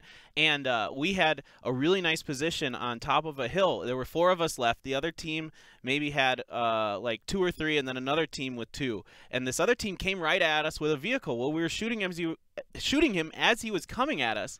We killed the driver, but the vehicle kept going. It hit me, knocked me. The vehicle proceeds to go up the hill, curve around, and knock 2 more members of our team. Now, we still ended up getting the chicken dinner, but it was pretty frustrating because my teammates never saw the vehicle. I'm like, the vehicle, the vehicle. They're like, what? And then it just knocked them. Close to a tragedy. It's one of those vehicles like the bullets from the movie Wanted. Yeah. And it's just like somehow it just curves around and it just heat seeks your team. Yeah. So we've all had a bunch of tragedies in our games. We talked about some of the teams in game number 1 who may have had a few tragedies of their own. Teams like Shaco, teams like, well, basically every foreign team except Akihabara and Count. They actually placed higher in game 1 than Snake TC that had 2 chicken dinners on day 1. So that's a little bit surprising, maybe a little bit of a hint at things to come. I will say they placed more highly, but they only had 3 kills, so it's not like they're getting out there and establishing domination, but they do seem to be very good at least keeping 1 or 2 members alive very late into the game. Yeah, it's really impressive, their ability to just kind of stay hidden for as long as they can. They do a really good job of waiting out the other teams. They let the other teams fight, and they say, we're just going to hide somewhere. We're going to kind of play the circles as best we can. We don't really, need to fight anybody. We don't want to fight anybody, maybe. That could actually be their philosophy. That works in PUBG to some extent. And then, they just try to see if they can outlast everyone else. It's working. They're doing quite well. Yeah, that's more of my strategy. It's like, how far away from everyone else can I loot? And then how quickly can I get into a position where nobody will find me? If you guys are experts from your childhoods at playing hide and seek, well, maybe PUBG is the game for you. Here's a look at our teams who are practicing from their gaming houses, of course, in China. This is Snake TC, our double chicken dinner winner from day number 1 of Group A. Not quite as high a finish in day number 2, and of course this is their sister Chinese team, L-Stars, who did not place very highly in any of the rounds last Monday or for our first round today. Yeah, you can kind of see it a little bit on their faces. They're looking a little unsure of themselves. It's been a really rough APL for them. Maybe they just aren't comfortable with this kind of play style. Maybe they're more used to the way the meta works in China, and they haven't been able to quite make it work here for them. But if they can get 1 or 2 top 5 finishes, then they will make it out of the group stage most likely. That's really all it takes, and it should be noted that while we are sort of entering the hinterland of our first group, this is where we decide, which teams make it on to the round of 36 and which teams are knocked out. While we are approaching that time, all it takes is 1 big win, and you're going to get 500 points. You're going to get your kill points as well, and that is almost just enough to skyrocket you into a qualifying position. Yeah, basically, if you win a match, you're pretty much going to make it out of the group stages. You're not going to be in those bottom 6 teams. Now, remember, we only have 18 teams that make it out of the 24, so 6 after today are going to, unfortunately, go home. Or because some of our foreign teams are already home, they're just going to stay there and won't get a chance to continue on in the tournament. But what you said is, in fact, correct. As we get ready to get into our next map, it looks like the teams are almost ready to go. The plane is loading up. You ever get that feeling when you're about to get on a plane? It's like you just get stuck behind like the slowest person. Oh. It's like the guy that's got 8 bags. Somehow all of them count as a carry-on. You're not quite sure. You just want to get on the plane and sit down and get ready to go. But that guy is in front of our players here today as we get ready to get in onto the team. That music means the guy's moving. It's time. Almost time. Almost time. That's right. So KSV, no title. 2nd place. Can they make it a 1st place? Max still plays highly every game.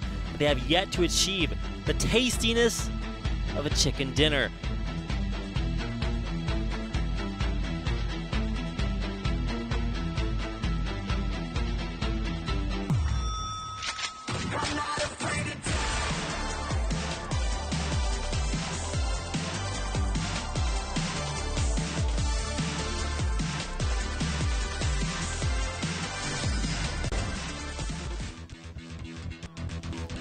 And here we go into round 2, TPP Miramar. Let's go ahead and get into it. It's going to be, or what is our plane going to look like? I guess we don't know for another 15 seconds. I think we've seen basically every kind of drop, straight across drops, diagonal drops, drops that curve around and do curly Q. Oh, I haven't seen that one yet. We've seen pretty much just about every angle. We've seen planes come from the north, from the east, from the west that kind of cut across the southern half of the map, that cut across the northern half of the map. So I think, yeah, we've had a pretty good diversity of planes, which is really nice to see, and kind of helps you know, make it feel like nobody is really getting hurt by the planes. Nobody's getting hurt by the planes. Well, no, nobody's gotten run over by a plane just yet. Maybe when it lands, that'll happen. We'll wait for that occasion. We do get a vaguely horizontal plane moving from the middle left-hand or middle right-hand side of your screen to the upper left. Scores east to west. We'll see which team's the first one's out. It's Shaco. Of course, they love this plane. They're going straight down to Impala, but they might have some company. Lunatic High Flux and Akihabara End Count. Yeah, I think Akihabara End Count's going to go past them and maybe go into Los Leones. That's what they've kind of been doing in the first couple matches here. So I don't think they're going to challenge Shaco there in Impala. I'm just curious, will anybody ever drop Picado? Is somebody going to finally do it? You know, if it is anyone right now, it might be either no title or too high. They might go down to Monte Nuevo.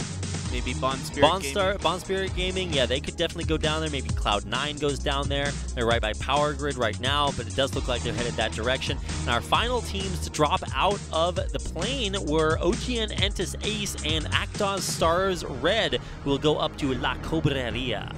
Yeah, I like this from Actor Stars Red going to La Cobreria. It's a very nice city. It has a lot of good loot, and there's quite a few vehicles you can get up there, too. Unfortunately, the kind of difficult part about Cobreria is there's not a lot of exits out of there.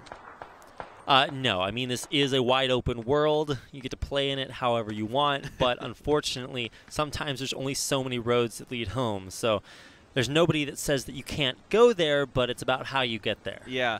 All these teams that pushed south are really liking this circle. They're going to be able to get in and loot pretty safely for a little while at least. Christus with the first kill of the game.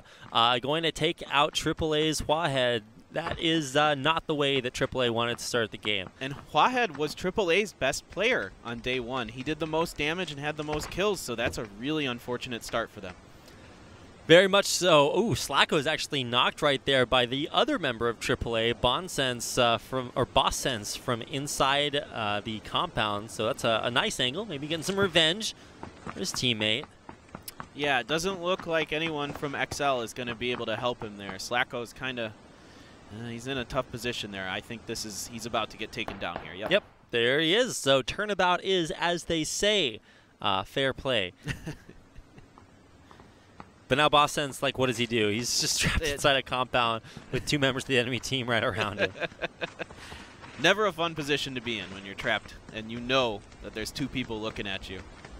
Oh, they're coming all right. Yeah. Now here's L-Stars, our other Chinese team besides Snake TC. L-Stars have placed very lowly in all of their performances right now and looking to pick up maybe some early kills. YC flanking around here, has no idea Sato is up here. We got to hear from Sato and his calls on the Night Wolves a little bit earlier in our interview. He seemed a little bit more optimistic today than in day number 1, but you know, is he going to be able to use this high ground advantage to his advantage to be able to deal with the members of L-Stars around him? Yeah, hard to say. I'm curious to see if they have heard much of the L-Stars movement. Now, it looks like YC might be using the plane as an opportunity to move up a little bit, but Zerzang looks like he's seeing Roman.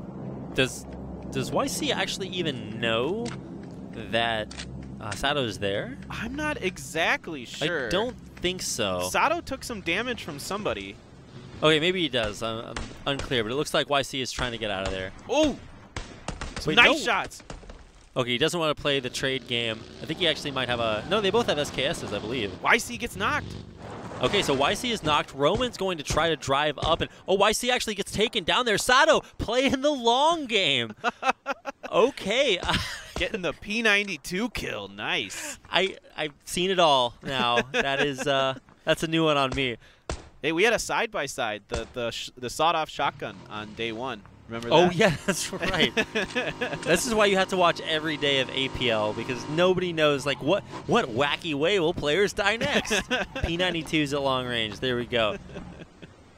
I don't think I've ever seen the SKS Tommy gun combo, but we got that going on. AIM, looks like all he has is a Winchester and a dream. And a dream. AIM, though, he is a really accurate player, so he might be able to do some work with that Winchester. I mean, hey, if you got to name yourself something to live up to with a Winchester, AIM's probably pretty up there.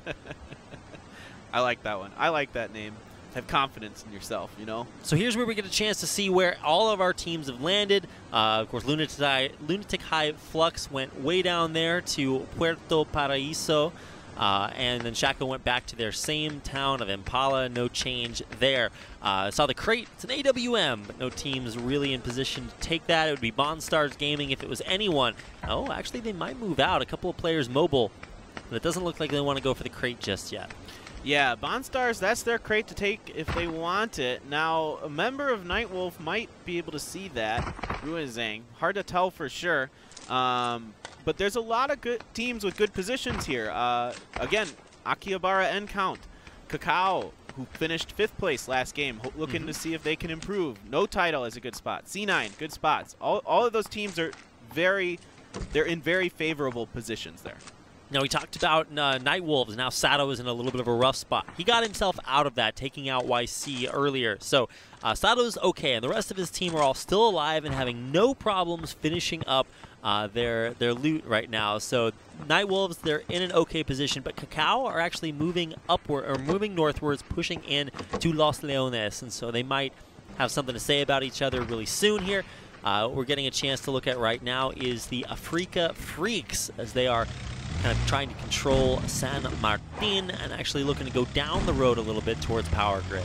Yeah, looks like they had San Martin all to themselves. That's some pretty solid loot that you can get out of there. It's some of those apartment buildings kind of in the middle of the city that you see in the middle of your screen have very high value loot. So those are buildings you should look to loot if you go to San Martin. And here we see Somaz driving across the map, making his rotations. We're about 7 minutes in. So it's about time for teams to start kind of figuring out where they want to go. The circle's closing. Looks like he's already in, and he's just maybe looking to go to Picado. Yep. I think the team that landed furthest away was Asterisk, if I'm not, or Asterisk, if I'm not mistaken. It's like when you know the word is asterisk, but your name is like Rick, so you just want to combine them. I don't know. They were the furthest away. They looted military or Campo Militar. Yeah, they're making their rotation a little earlier than last time. Despite having a pretty solid game last time, Asterisk maybe thinking that, okay, maybe we don't need to unnecessarily take circle damage. We can just kind of go. Yeah, they really did. I think Kakao took forever to get inside the circle last time, but this time they've kind of started off right towards the middle in Los Leones. Let's take a look at Nightwolves. They're going to see Maximum moving around, getting their rotation on. Not a whole lot you can do with a micro Uzi, so Rizong is going to maybe just wait and watch for now. Yeah, that's kind of surprising. I'm not sure if he has another gun and he's just opting to run out with the micro Uzi. You do run a little bit faster than maybe if you had like a sniper rifle in your hand. Well, he's got to stay safe. What if he finds a player around a corner up above him? That's very true, like where Zerzang is. Well said. So, yeah, Zerzang, yeah, he's upstairs waiting right around the corner. This is classic TPP. No, Conan. Oh, Conan. Oh, Conan. Here we go. Oh, he showed himself. He did, just for a second, but it doesn't look like it's going to matter. He finds one knock. He might actually go around the corner for a kill. He's going to go ahead and confirm that, so that's going to be Kane immediately taken out. Now, Somas is actually looking up the staircase, and everyone knows now exactly what his positioning is, but, you know, unfortunately, there's no reviving the dead. Can't quite do that in PUBG. But can he actually hold on for a little bit longer? The micro Uzi, so good, but eventually you do have to reload. Yeah, a 1-for-1 trade there for the Nightwolves. Not bad considering they were the position they were in. Unfortunately, sometimes you just get caught in those houses by yourself while the rest of your team is off looting crates and you leaving you by yourself. So Akihabara and Count actually do find that takedown on Wang 88 or Wang Baba. He is not going to make it back. Spoiler alert. He will not be able to crawl back at 2 HP. Yeah, a good start for them. Getting a kill early, that's not something they maybe usually do, but they've got Snake kind of in a tough position there. They're shooting at them from on top of a hill. And here's Baule, very, very good with that Kar 98. He's a very strong player all around. He doesn't really have a weak gun. He uses the M4 quite often, but he's also good with the SKS and the Kar 98. Yeah, and it's silenced with, I believe, bullet loops on the back end. So that is quite the loadout to have come into this mid-game phase for us. We're only 10 minutes in. We're not quite mid-game yet. Snake, they only lose one member. I think Wang88 or Wang Baba went down in the middle of nowhere. And so it's only 3 alive for Snake, but, I mean, they've done more with less.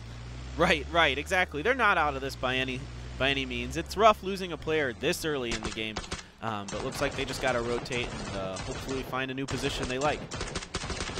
Trying to get the long-range shots there from the Scar, but probably wanting to back out. VZ just got knocked by the truck hitting the tree. Are you kidding me? What? What? Wait. Oh, it's going to res him, though. It's Korean casting right there. All right, so Sonic not content to let VZ get back up. He is actually going the distance to try to drive up a little bit. Did he just drive towards them, run into a pole, turn around, and drive back? Yep. That's what I just saw. All right, guys, you looking to copy the pros? I don't know. Maybe there's some method of turning around faster by hitting things that I don't know about. That's that next level strat.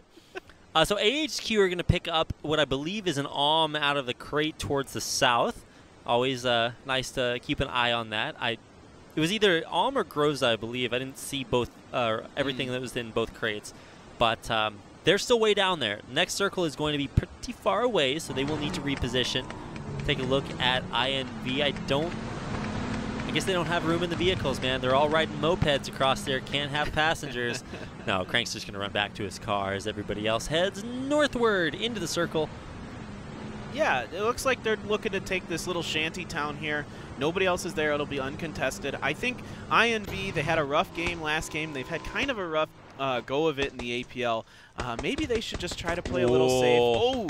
OPGG Rangers, they find the catch on Bond's Spirit Gaming. Aqua 5 coming around the corner does knock Makne, but $4 OK in the 1v1. Is he going to win it out there? He's very, very low health. Bondstar Gaming actually handling this remarkably well. They lose one, but they're finding knocks on everyone. The only member of OPGG Rangers left alive, I believe, is $4 OK. Wow, a really nice play by Aqua here. Peeking around the corner, getting knocks. He's got one more member of OPGGR, I think. Oh, he's here being comes flanked team. from every angle there. Wow, what a takedown. OPGG Rangers out of the game. A sick play by Aqua 5. That was a really nice job keeping that team pinned until his teammates could show up and flank them. Esther waiting off towards the side. We didn't talk about this earlier, but Nightwolves are actually pushing into... Wait, are they? Are they, though? Okay, so Nightwolves have actually totally split up. All right. I was waiting to see if they were together as a team, but no, they're not actually. But now it's actually no title. They're trying to push into INV, and that is not going to work out. So Esther's going to run back, and maybe they'll think about coming from another angle. Yeah, no title's in a rough position here. They're kind of pinned between INV and WGS. You know, I think they were trying to push INV to get position away from WGS, but it's not. They're not in a great position there. They could get hit from both flanks. Akihabara and Count way up there on the hills right outside the circle, kind of gatekeeping there. Doing a really good job of it. They find themselves in a good position, but you know they've been the sneaky team to always sort of play a little bit more passively and make it later. So seeing them gatekeeping here is kind of a departure from their previous strategies. Yeah, maybe they're looking to pick up a few more kills, try to gain some confidence using their guns. Maybe they feel like they're not shooting very well. They could place a little bit higher if they were just, you know, a little more comfortable with their firing. They were a little more warmed up. Keep in mind when you see the reticle for the scope view there from Darren be behind the buggy, it's just a little bit of spectator delay. He's actually firing in front of the buggy to try to lead it just a little bit. Firing behind buggies in general, 100% ineffective at landing shots. So just kind of maybe dropping a minor explanation there. Yeah, no titles found a little crevice in the mountain here to kind of hang out in. It should be pretty safe for them now. And depending on what happens with the circle, they might be able to use this to kind of gatekeep other teams if the circle's favorable. Well, the problem is that they're going to be beset on all sides by the forces of darkness here. They've got AAA down below, a Maximum down below, WGS pushing up into them, Acta's just getting into the circle, firing shots at them, and INV up on top of the hill, preventing them from pushing out of that little crevice that they find themselves in. Hey, man, bring it on. I mean, if there's any team that can take on all of this, it's KSV no title. Yeah, definitely, definitely. So it looks pretty good. C9's positioned themselves in the middle of the circle here. Bond Spirit Gaming, Luna's back to Picado. They left, and now they're back. What's this next circle going to look like? Ooh, Picado finish. Ooh, very nice circle for C9 and Bond Spirit Gaming Luna here. They really like this circle. Not too bad for Kongdu Gillisuit. They really need to have a better finish this time. They were in the bottom 6 in that last game. Not a good finish for them. Akihabara end count, we talked about them. They were gatekeeping earlier. Now they're on the fringes of the circle and have to push in, get that rotate on. Oh! Oh, wow. Did he skid? Was he driving sideways? Yeah, you can kind of do that with the buggy. Yeah, okay, tell me more. Looks like we do have good enough shots there. WSG, they get caught rotating. I feel like their positioning was always going to be fraught with struggles. And indeed it is, as one member gets knocked right there, the rest riding off into the sunset. Yeah, because of this circle, they had to rotate through a couple other teams. So unfortunately, you're just going to take some fire, and you just kind of got to hope that you can make it through it as unscathed as possible. They only lost one member. Oh, a nice shot from Ye-sung, taking down Star-Lord, getting the knock on him. I think he might... Or he's not going to go for the kill. He's going to reposition. That's okay. Yeah, we don't get points for knocks yet, so you do actually have to go confirm that. So Lunatic High Flux are actually rotating. I hope we get a chance to see Kakao because they are still outside the circle. I don't know if they're just chilling. Maybe they found 25 med kits apiece. They're just hanging out using that for a little bit of delay. But they went actually southwards out of Los Leones, so that's just a weird spot to be in. WGS, I feel like we're about to witness their final moments here. Yeah, Flux got the drop on him here. Shinon did his best. He got one knock, but man, he gets taken down. And I believe that is the end of WGS, and they're our first team. I believe they still have 2 members left. He was kind of left alone for a while because we've only had one team eliminated. Ah, you're right. Yeah, I see Yeka's still on the map. Okay. Keep an eye up here on no title. They we said they were in kind of a rough spot, but they're also almost totally protected from every team around them. Yeah, it's not a terrible spot now. They managed to find that crevice in the middle of that mountain. They tried to push onto INV. I think they liked that town a little bit better, but they're content to be there. It's a pretty safe position, and if anybody tries to run through there, it won't be easy for them to do. Darren, I believe he just saw Yeka up there on the edge. Yeah, he actually does see him right against the wall at the clip there. He's trying to run him over. Oh, he's getting out. He's going to fight him. All right, Crow. It's actually going to be Somaz versus Crow. Gets the drop on him, takes him low, but the rest of the members of Akihabara and Count are all there to support. So Crow is going to back up. He's going to prone and heal. I believe he will get that heal off by the tree. Oh, wow, no, he's actually knocked. Wow, that was a nice frag. So going to be the first member of Akihabara in Count being a little bit lower. And what came out of there? I think it was an AUG and a ghillie suit for Dingception. Yeah, it looks like it. Dingception, who I found out where his name came from. Tell me more. He is a former League of Legends player, well known for his Heimerdinger play. So therefore, the Koreans gave him the nickname Dingception. He also sometimes goes by Dingus Khan. Marketability, man. That's it right there. Oh my god. All right. So no title get out with at least 2 of their members left alive. No, actually all 4. Okay, so they just didn't quite want to put all of their eggs in one Bronco, as the saying goes. Yeah, some smart positioning by them. Max still have basically the best positioning of any team right now. They're at a great angle of all these teams coming in. They're going to try to bust them as they run or drive into the circle. They're right in the middle of Picado. That's where the circle will finish. Yeah, a great push here by Kongdu Gillisuit to take the hotel on the east side of town. Of course, actors are now in the town as well. They made it through. ROG Maximus as well, so a lot of people are positioning into Picado. Ask me where Kakao is. Kakao? Where's Kakao? Still outside the circle. Where's Kakao?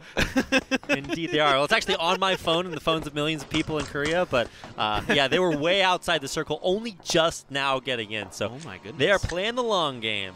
still 21 teams up, so I don't know how that's going to play out for them. Looks like they're going to get into a compound safely, but Christus getting knocked here. He's out in the open. Oh, no. He's basically hopeless. Oh, no. Yeah, and that means that the rest of his team, especially, I guess it's mostly just some P, is kind of him against the world. There, Bond Spirit Gaming gets the drop on one of the strongest members of one of the strongest teams. And some P, he's our raccoon. Oh. He's dumpster diving this round. Okay, well, some P has got his white and black makeup out, and he's gonna draw those panda eyes on there, which of course double his raccoon eyes. He's just gonna chill. Now, one thing I just did notice on the kill feed was that a member of Snake TC just went down. So their struggles today continue. They've only got 2 members left. Looks like they're having a battle with either Kakao or L-Stars. They're kind of pinned in between both of them. Bond Spirit Gaming. These guys, I wanted them to place a little bit more highly in day 1. They weren't able to really pull it off, even though they did have some high kill count games. They never made it quite as far as they have here. Now, we do still have 20 teams left alive, like you said, but I guess as the old Western saying goes, there's only room in this town for the 2 of us. Oh, and Black Bean doing some work.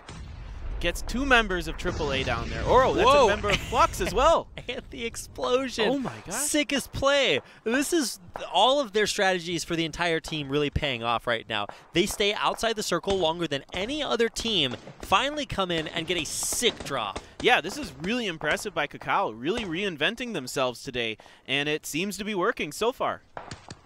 Indeed it does. AAA taken out. They are gone out of the game, so only 18 teams left.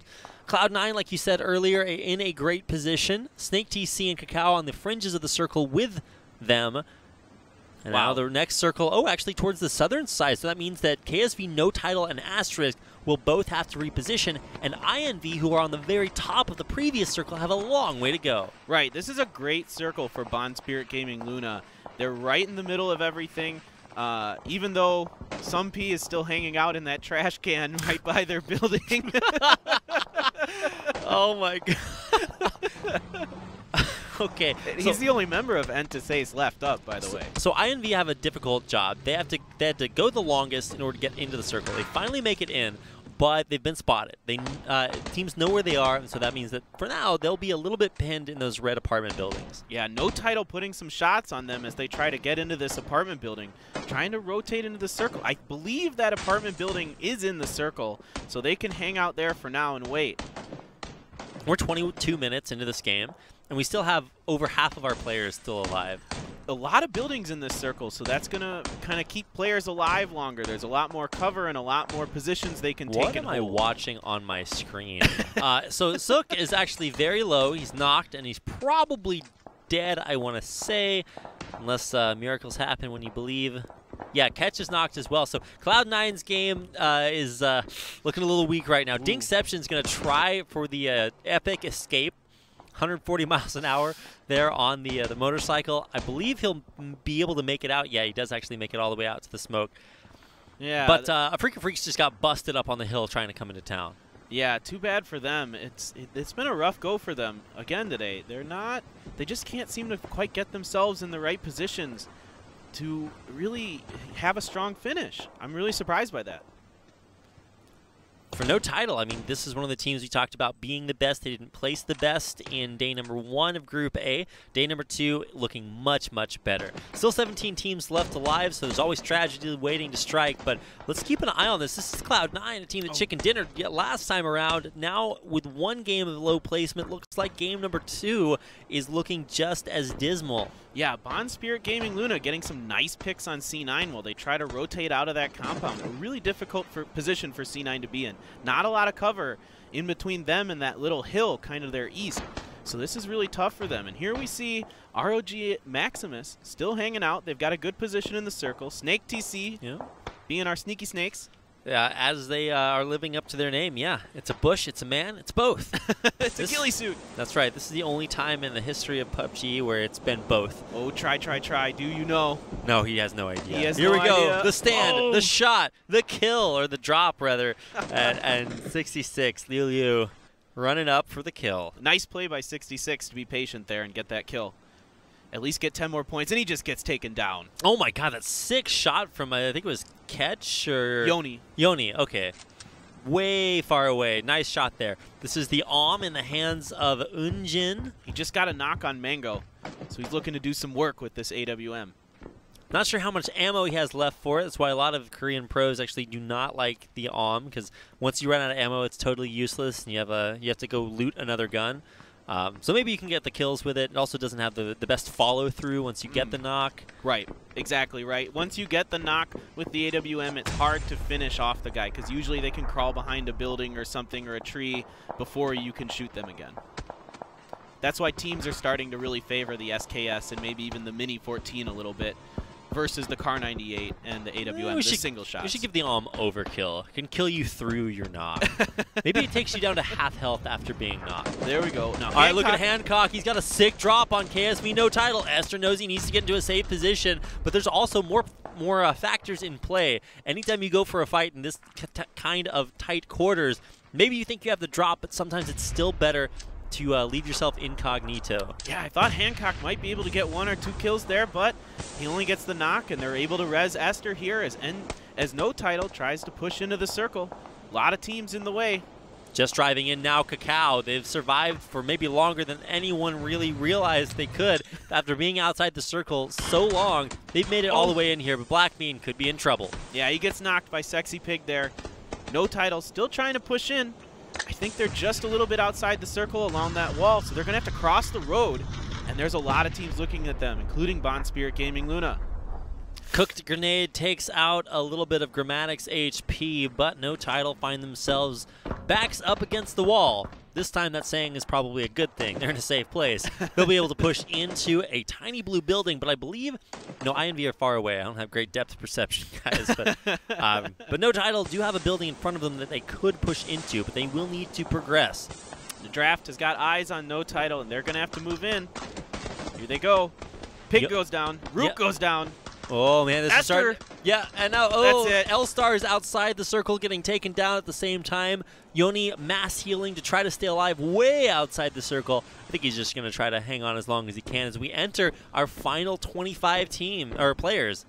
We're almost down to 10 teams. We're in a very small circle, too. Now, that circle, you know, Night Wolves like that circle a lot. They have a building in there, as well as actors.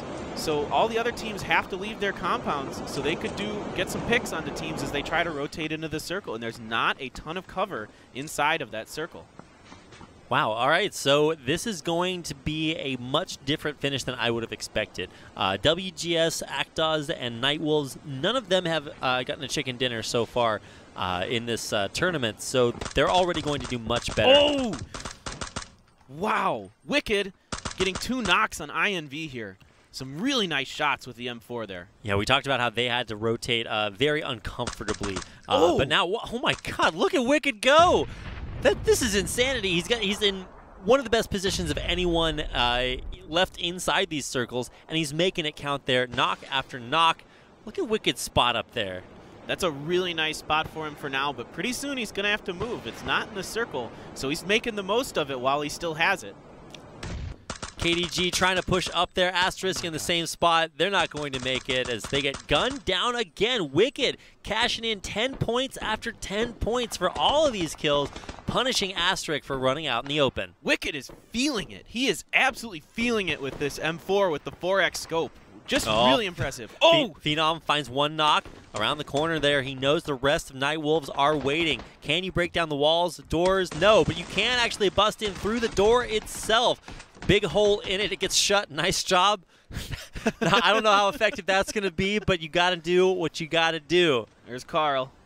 He's just in the grass, just waiting. Sumpy is actually still in that dumpster, but finally he's going to max heal and die. Look at this. Lambo. Okay, they find him. They were in the smoke and they didn't see him. Final circle. Who's inside? L-Stars. This is one of our Chinese teams that has never placed very highly, and now they have a member in the final circle. Yeah, this might be their best finish of the tournament so far, so a really nice job. Yeah, really nice job by Carl here to just get them into the position to maybe finish top 5. This is where we lay prone. We be very quiet. Be very, very quiet. Yeah, trying to stay as safe as possible. Most teams with just a single member surviving, and then there's KDG, Kongdu. They are. Oh! The vehicle explosion. We're down to our last 10. Yeah, vehicle explosions tend to do that. They're going to limit things as a lot. So Kongdu, they are waiting way off to the side. I think that they are by far in the worst position as they have the longest push in. But there's also the member of L-Stars that's inside the circle might get pushed in an awkward spot by Kongdu as they try to enter the circle. Yeah, I don't think anyone knows he's there, so he's got that going for him right now, and they're busy fighting each other, so maybe Carl can just wait this out. He just got a grenade knock, though.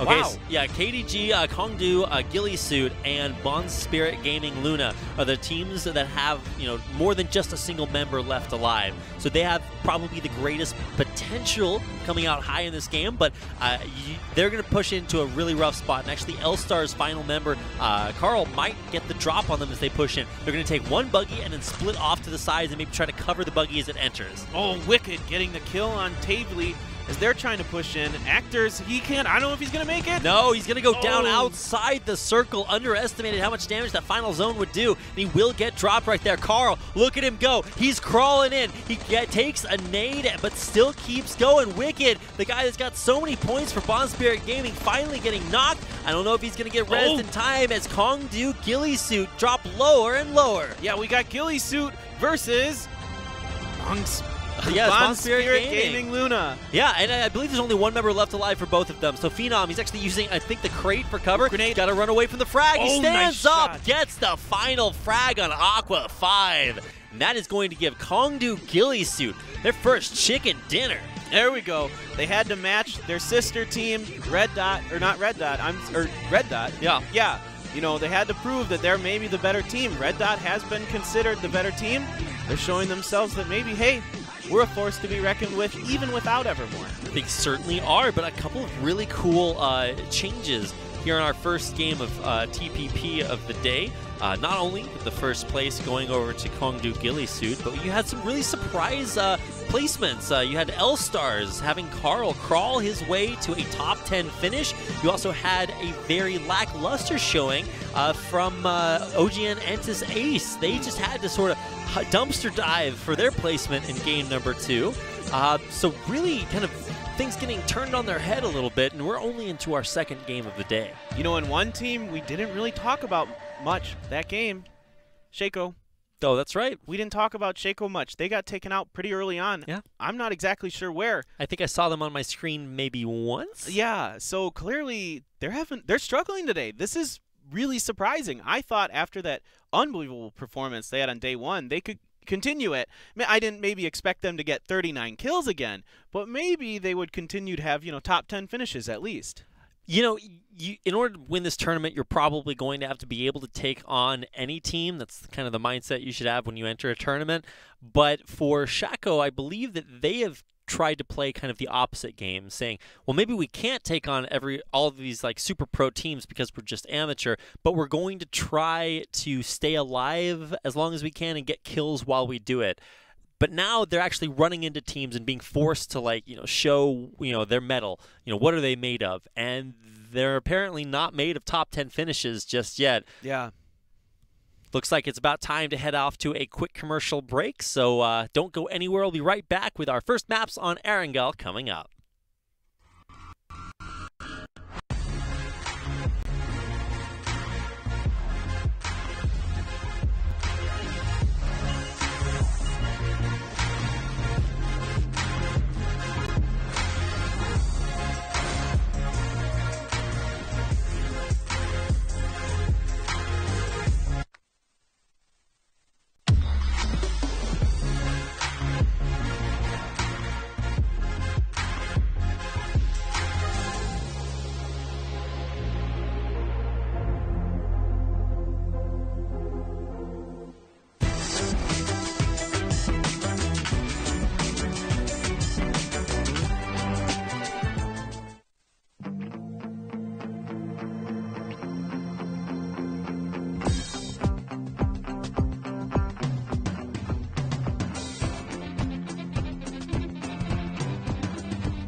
하나만 좀 꼽고 싶습니다.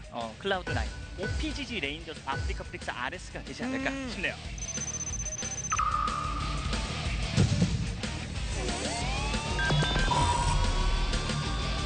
샤코는 이 경기 내내 보여주고 있는 동선과 전투력이 대단합니다. 네. 자, 샤코. 자, 그러니까 소름 돋아요. 피지컬이 좀 훌륭하다고 생각되는 선수들끼리 모였더니 미친 경기로 교전을 잘하는 사람들을 최우선으로 생각을 하고 뽑았었거든요. 여성들 고화성들 하루 개막전에서 2위에요. 39킬.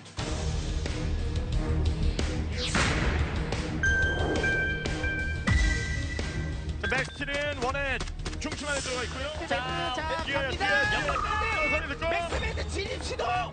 근데 이 게임이 무조건 교전을 한다고 이기는 게임도 아니고 각도가 너무 좋은데요. 시간대 지금 맥스맨 차량 어디에 술탄 어디에 술탄이 할 수 있다는 생각만 머릿속에 생긴 것 같아요.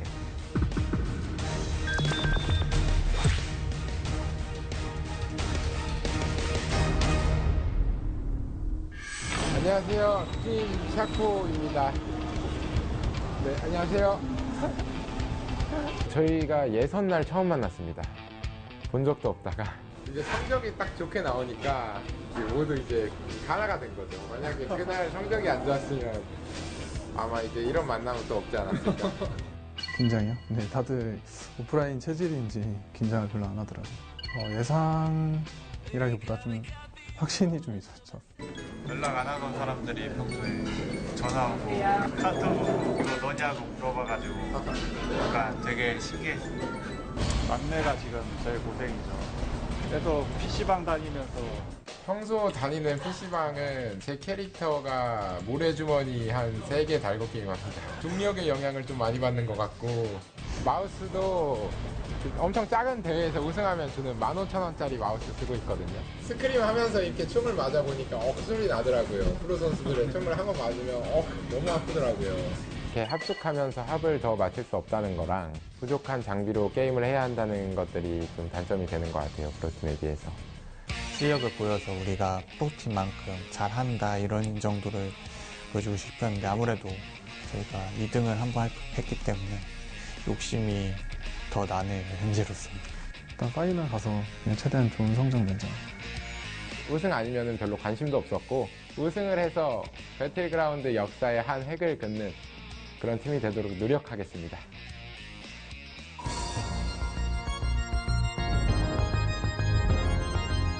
아니 그런 건 전혀 견뎌되진 않아요. 대회 한 번 성적 잘 나왔다고 신경을 크게 안 써요.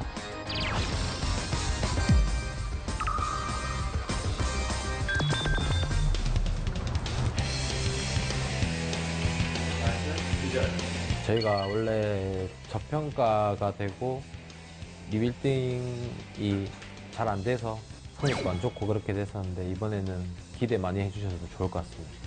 매력팀의 운영이 안정적이어서 좀 마음에 들고 제 색깔과 많이 어울려져 있는 것 같아요. 저 여포 하면 팬 입장에는 좋은데 여포 메타로 지금 성적 나온 팀 없지 않나요?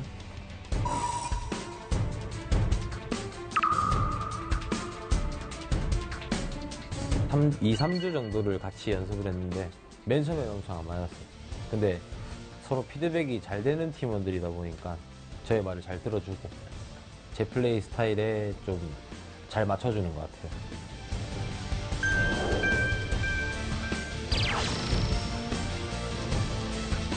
저희는 첫 단추부터 잘 깨고 있는 것 같아. 최선을 다해 남은 기간 동안 실수 없이 종합 1등도 한번 노려볼 생각입니다. 결승 가서 상위권 성적을 무조건 낼 겁니다.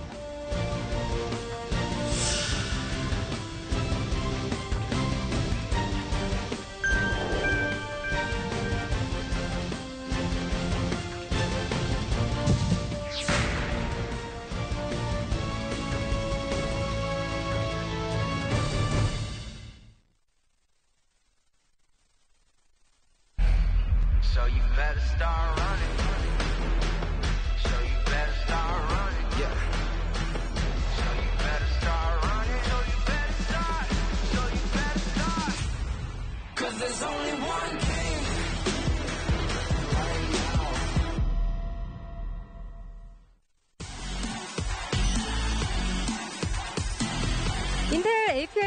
Welcome back, ladies and gentlemen. The APL. We are done with 2 rounds of play, and that means it's time for an interview. Our hostess, Hyung Kyung. We'll see who she has to interview today. Looks like we're going to meet Temeria from Team OGN Entis Ace. So you showed a very strong performance today. It seems like OGN Entis have a great mood coming into this tournament. Well, yes, since we had great results in the first day,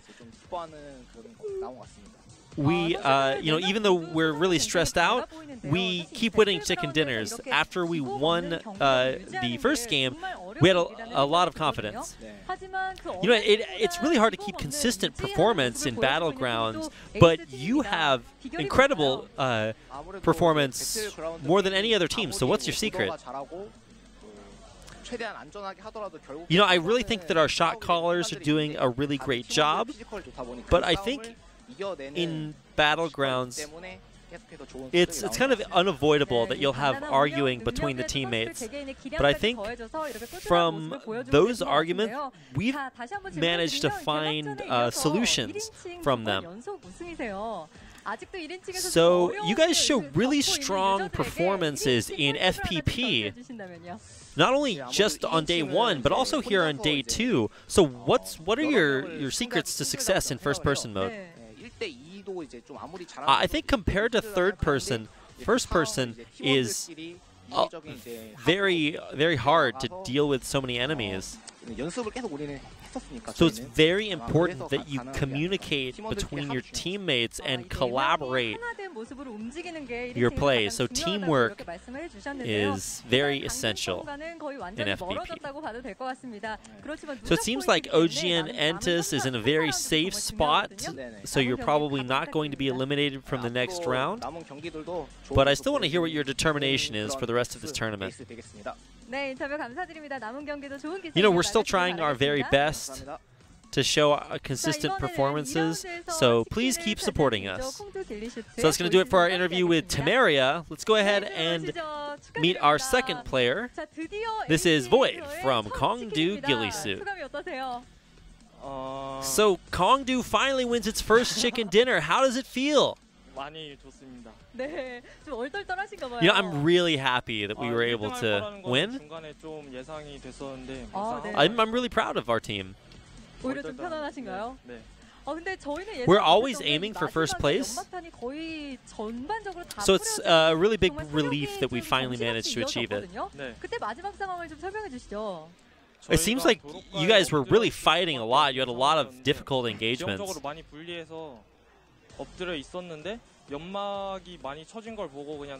Because of the territory, we were in a very bad spot compared to all of the enemies around us. So we tried to keep a low profile and hide ourselves. So there's a lot of fans wondering, your star player Evermore hasn't played yet. He's a kind of a celebrity. How's practice going on without him? You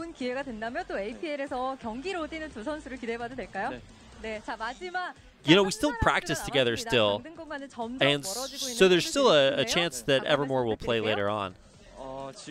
So what is your determination for the rest of the round? I think we still need to collect more points to advance, so we're going to try our best. That's going to do it for our interview. So thank you very much, Hyung Kyung. And that is going to send us into an overview of how the standings look after our 2 games on Miramar. It looks like Bond Spirit Gaming Luna killed it in that second round. Look at that kill count. Insane. Wicked. They're MVP by far.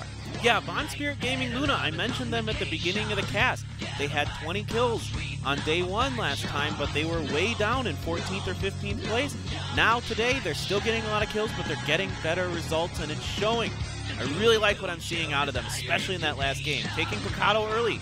No one else had been landing there, and they're getting it done. Kongdu Gillisuit finishing almost last place in round 1. First place the next round. Anything can happen and things can drastically change. Look down towards the bottom of the standings, though, or bottom of the first half. Akihabara, N-Count, and L-Stars. Really big surprises to see them so high up in the standings. Yeah, we're seeing some big swings between the first-person match and the third-person matches. You know, some of these teams we can tell are really comfortable in first-person. Obviously, Entis Ace, super comfortable in first-person mode. But other teams like L-Stars and the Chinese teams, they seem to like third-person a lot better. But let's look at some of the teams that are surprising to see at the bottom half of the standings. You've got Shaco down in almost last place with OPGG Rangers dead last. That is very, very surprising. Also, Cloud9 in 16th place. That's getting dangerously close to being relegated, one of those 6 teams that will not advance.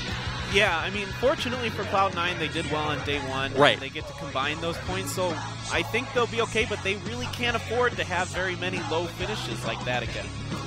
They certainly cannot. Now, we have all of our players in the lobby ready to go, so unless something goes drastically, terribly wrong, we are moments away from getting into our third game, and we're really going to have to change things up here. I can only imagine how difficult it is for the players, because I know for myself, and maybe for you, maybe not, moving from Miramar to Erangel, you really have to totally change where all your landmarks are. Very different style of play. Circles can be in drastically different spots, so a much different style, and maybe that is sort of the saving grace to these teams that have struggled so far. Shaco, they placed very low. Snake TC won games on Erangel last time, and they've been struggling so far. So maybe this is really the change that's going to help our teams out. Yeah, it's pretty surprising that we saw some teams that really did well on Miramar on day 1 not do so well on day 2. Now that could be because the other teams have practiced Miramar a lot, especially FPP, and really have gotten used to how Miramar is different from Erangel, right? There's different lines of sight, there's different landmarks, there's all these kind of different things. You can't take vehicles as easily to different places, right? So there's all these different things you have to get used to as a team to make it work on Miramar. That's right. Miramar is a classic illustration of what happens when you grow too many almonds, not enough water to support them. I think it takes like 18,000 gallons for one almond. That's a lot of water for a tiny nut. Turns places into deserts. That can't be true. Well, it's something like, what is it, like 7-9 gallons of water for an almond or something? It's insane. That's insane. It causes places like Miramar. No, my nut soapboxing aside, grass is a big deal. Staring through it, can you tell where Gillisuit is? I think it blends in much better on Erangel, so that's certainly going to change things up. Also, teams have totally different landmarks, so the pattern that teams interact with each other will be vastly different here in Game 3. Yeah, that's a really, really good point. I mean, normally on Miramar, right, we saw Shaco dropping Impala, we saw some of these other teams going Los Leones, like Akihabara N-Count and these other things. So they kind of knew where each other was and where they would be and who they'd be fighting to some extent. Of course, now you're absolutely right. Here on Erangel, it's going to be completely different. Where are you gonna drop and who are you gonna see? We'll find out shortly. Indeed we will. That's the club I'm part of, the Antisocial Club. Sick jerseys there. Of course, for Asterisk, they had some moments of grace. Yeah, Asterisk didn't do too bad. I love it. There's 3 guys that want to do ceremonies. There's always the one guy at the end that's like, what are you guys doing? He's like, can that camera please turn away? Can we just focus on the game right now? No, man, these guys are going ham. All right. Show a little off. It looks like we did have to remake the lobby one more time. We just want to make sure that everything is copacetic as we get into our third game. Apparently, we got to reboot the new map and make sure that we're ready to go there. So we have a few things to talk about in the meantime. I want to talk about the interviews a little bit that we just saw. Okay. I really have been enjoying the interviews from Group B day 1. Okay. They talked a lot about psychology, staying positive, being, having fun to some extent. On today, Group 1, Day 2, they talked about communication a lot. We heard the teams talking about their, listening to their shot callers making good decisions.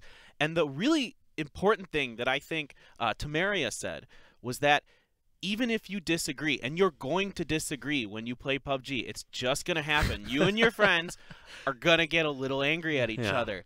But being able to work through that and find good strategies and decisions, even when you don't agree, is the way to do it. And if you have a designated shot caller on your team, do not argue with him during the match. Wait until after. Then voice your disagreements, because he doesn't want to hear it in the middle of the match. Yeah. When I was growing up, we called that basic maturity. And we're seeing teams kind of develop that, go through really the stages of development. You know, one's where you see the shadow on the wall, then the other is where you see like the figure standing. That's like Plato's stages of man. You gotta grow up through those. We're getting all philosophical tonight. I like it. If you guys studied psychology in college, as many great casters did, or philosophy, that's where this kicks in. Wait, what did you study? Oh, I studied like 2 degrees worth of math. Wow. Has no usefulness here. Wow. I look at the trajectories of bullets and I'm like, well, I didn't quite study that. So, yeah, totally useless. Can I do basic addition? Absolutely not. No way. That's not what they teach you in math. If you want me to close my eyes and do some abstract algebra, calculating the distance between points in multiple dimensions, got it. Got it. Unfortunately, in PUBG, the only things I like to calculate are how bad my teammates are. No offense. Wow. I see how it is. Next time there's a crate. Next time, no. Next time there's a crate, I'm not letting you go. I'm not. You can't stop me. It's gonna happen. I'm gonna shoot you on the way in the back, and then go get the crate. Then take it. I see how it is. You're gonna like let me go out there, get it, bring it back, and then shoot me, take the gun, and move on. Taking all the glory. Sometimes this is our lives. Okay. We have almost all of our teams back in there. I think we're missing 1, 2, 3, 4, 5, 6, 7. Okay, a few. Members. I also can't count past 7. So. One of the downsides of higher education. Now I'm not so sure anymore. I'm not sure about this math. Well, you know, after the war, I was only left with this many. What? Was that 7 fingers? I wouldn't know if it were more. It all looks the same to me. That's the highest you can go. You can't even make it to base 10, man. Well, what if I just counted in binary? I could get up to like at least 25 million. Now you're thinking. Yeah. Like at least over 1,000. Yes. There we go. You got 10 bits on your hand. Yeah. So you can yeah, I can go way up there. Maybe 20? I don't know. Anyway. Many numbers. We're just waiting for these players to get into the game. Right. Truly, they're the ones that decide whether esports is saved or not. If they can't find a way to get into the lobby, then you get to see more of our beautiful faces. Watch us be silver-tongued termagants with each other. We got it. Well, I mean, except when we don't. Oh, yeah. That's I can't believe you. You just threw me under the bus. Dichotomy of life. Maybe we could be Schrodinger's casters and both be and not be at the same time. We pop down to the desk. It's like sometimes I just kind of blink it out of existence, and you're like, can this quantum state actually solidify? I don't know. Maybe Multiple not. realities. I'm sure it does somewhere or another. Sure, somewhere, I think there's a Rick and Morty episode about that. Oh, yeah. Somewhere we're casting in a different city. Yeah, man, in a different city, in a different world. This is PUBG. PUBG. Player Unknown's paddle grounds. I don't know, man. It's a boat simulator. You gotta do white water rafting or whatever it is. Oh my god, that's coming in the next map, man. Okay, let's actually try to reel it back in a little bit and talk a little bit about what's going on with the games themselves. Once again, we are waiting for our players to get into the lobby. They have proceeded into the lobby, and that means that we are ready to go. So, predictions. Who do you think is going to come out on top now that we're playing on Erangel? I'm still feeling like Entis Ace is probably our strongest team. They're playing really well. The risky call there. Right? It's risky, I know. Maybe we'll see somebody like Actors pull out a win. They played pretty well. I thought when I went back and watched the tape from last week, I thought they actually played really well in the last game of TPP on Erangel, our match 4. And I think today they've been playing pretty good. They had a pretty solid finish in that last game. They're clearly more comfortable on TPP. Right. So maybe there's my underdog prediction. We can see Actor Stars Red pull a win out.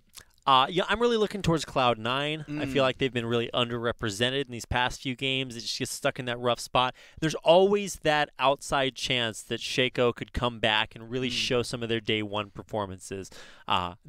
It feels like they have not been allowed to play their game. Yeah. They always get sort of stuck somewhere along the way. They get pinned down. They don't know what to do.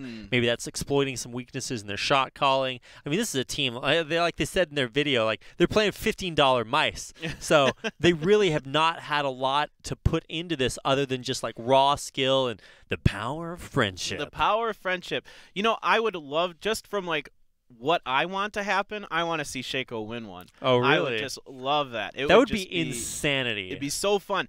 And it would make for such a great storyline. I mean, if they win one, they secure themselves a position to make it onto the next round. I think they're still probably pretty safe to make it into the group stage. Not the group stage. I'm sorry. The round of 36. The round of 36. The round robin.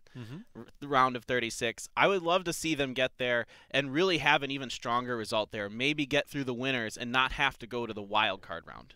Yeah, wild card round is, I mean, you lose there, you're just done with the entire tournament.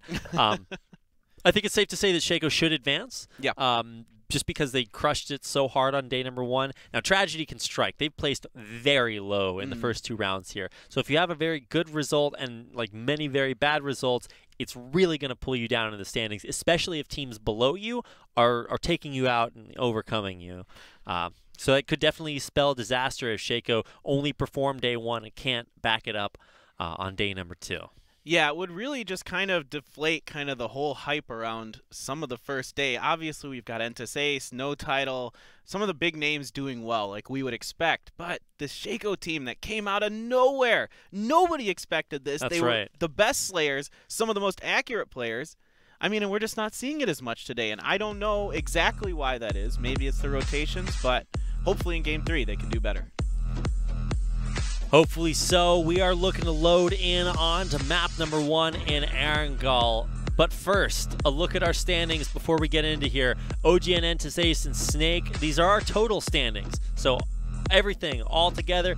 Ace, Snake, Maxil, KSV, Cloud9, Shaco. They've dropped all the way down to 6th spot. It might drop further unless they can bring it back here in game number 3. Right, and a team we haven't been talking a lot about, Max Still Mad, sneakily working their way into 3rd place. They haven't had a lot of like top 3 finishes, but they seem to just be consistent, getting top 5, top 10s, which is really what you need to do in this, stage of the tournament to make it on. You just want to try to get to those finals, and then that's where you can really show your stuff. Bond Spirit Gaming Luna already have more points in the first 2 games than they had in the entire day of play in game number 1. So they are really on the hot streak heading up there. So let's go ahead and get ready because we are about to head into game number 2 on Erangel.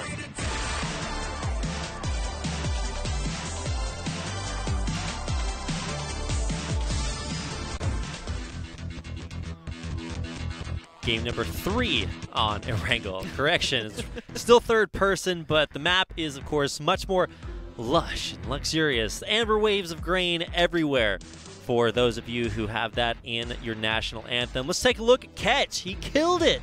By it, I mean 8 players. Last time that he was playing here on this map, Max Still Mad, Hancock, again, another huge performer, both on day 1 and here on day 2. Yeah, getting 8 of his 9 day 1 kills on Erangel last time. So I expect to see Hancock bring it again and maybe give Max Still Mad, maybe they can move up into 2nd or 1st here. Well, here we go. Our plane looks like it is going to be coming in from the west-hand side, a basically horizontal path across Erangel. Going to be stopping off first at the west coast. No real towns there, but close to Hospital, South Georgia Pole. Then heading across Pachinki, across Gatka, and then Pachinki, and then down towards Malta on the other side. So looks like Actas and Cacao are the first 2 teams out of the plane. It heads right over Pachinki in the middle, heading, it's not actually going to be that close to school. I know that is a very common landmark. Yeah, there's a lot of teams that like to drop, like Rozak, kind of around school. Pachinki, there aren't any teams that generally only drop school. Usually you might do 2 guys there and two of your men somewhere else. It kind of depends. But I like what Actors Red is doing. They're going North George. It's a really strong position. This is where they had some success in the other games, so I like what they're doing. We might see, it looks like, I believe, usually Ghillie Suit goes military base, and it looks like that's happening again. Yeah, usually Shaco goes military base as well, so they're going to kind of rough it up down there. Actas, on the other hand, they're going all the way up to Zarki, very far away from the flight path, just to make sure that they have a good chance of being alone in their own neck of the woods. Ooh, we already have our first circle. Kind of centered around Mansion. Yeah, going to be on the eastern side of the map, so teams like Cacao, they're very comfortable being way outside the circle. That's where they'll be. Right, it looks like Entis Ace already in the middle, so they don't even have to do a rotation as much as they might normally do. We see this is Akihabara end count picking up some men.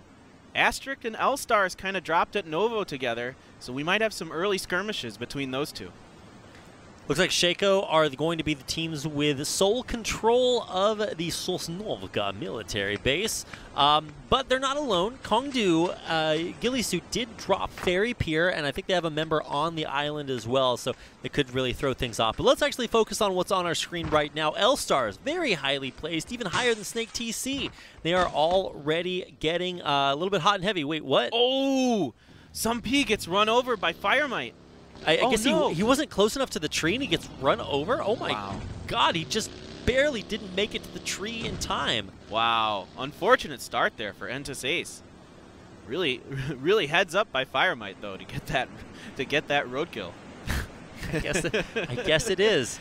Maybe wait, was he our raccoon the last game? He was. Oh my gosh, and now he's roadkill. Wow. Oh, it's funny how the universe storylines we are building here, just insane.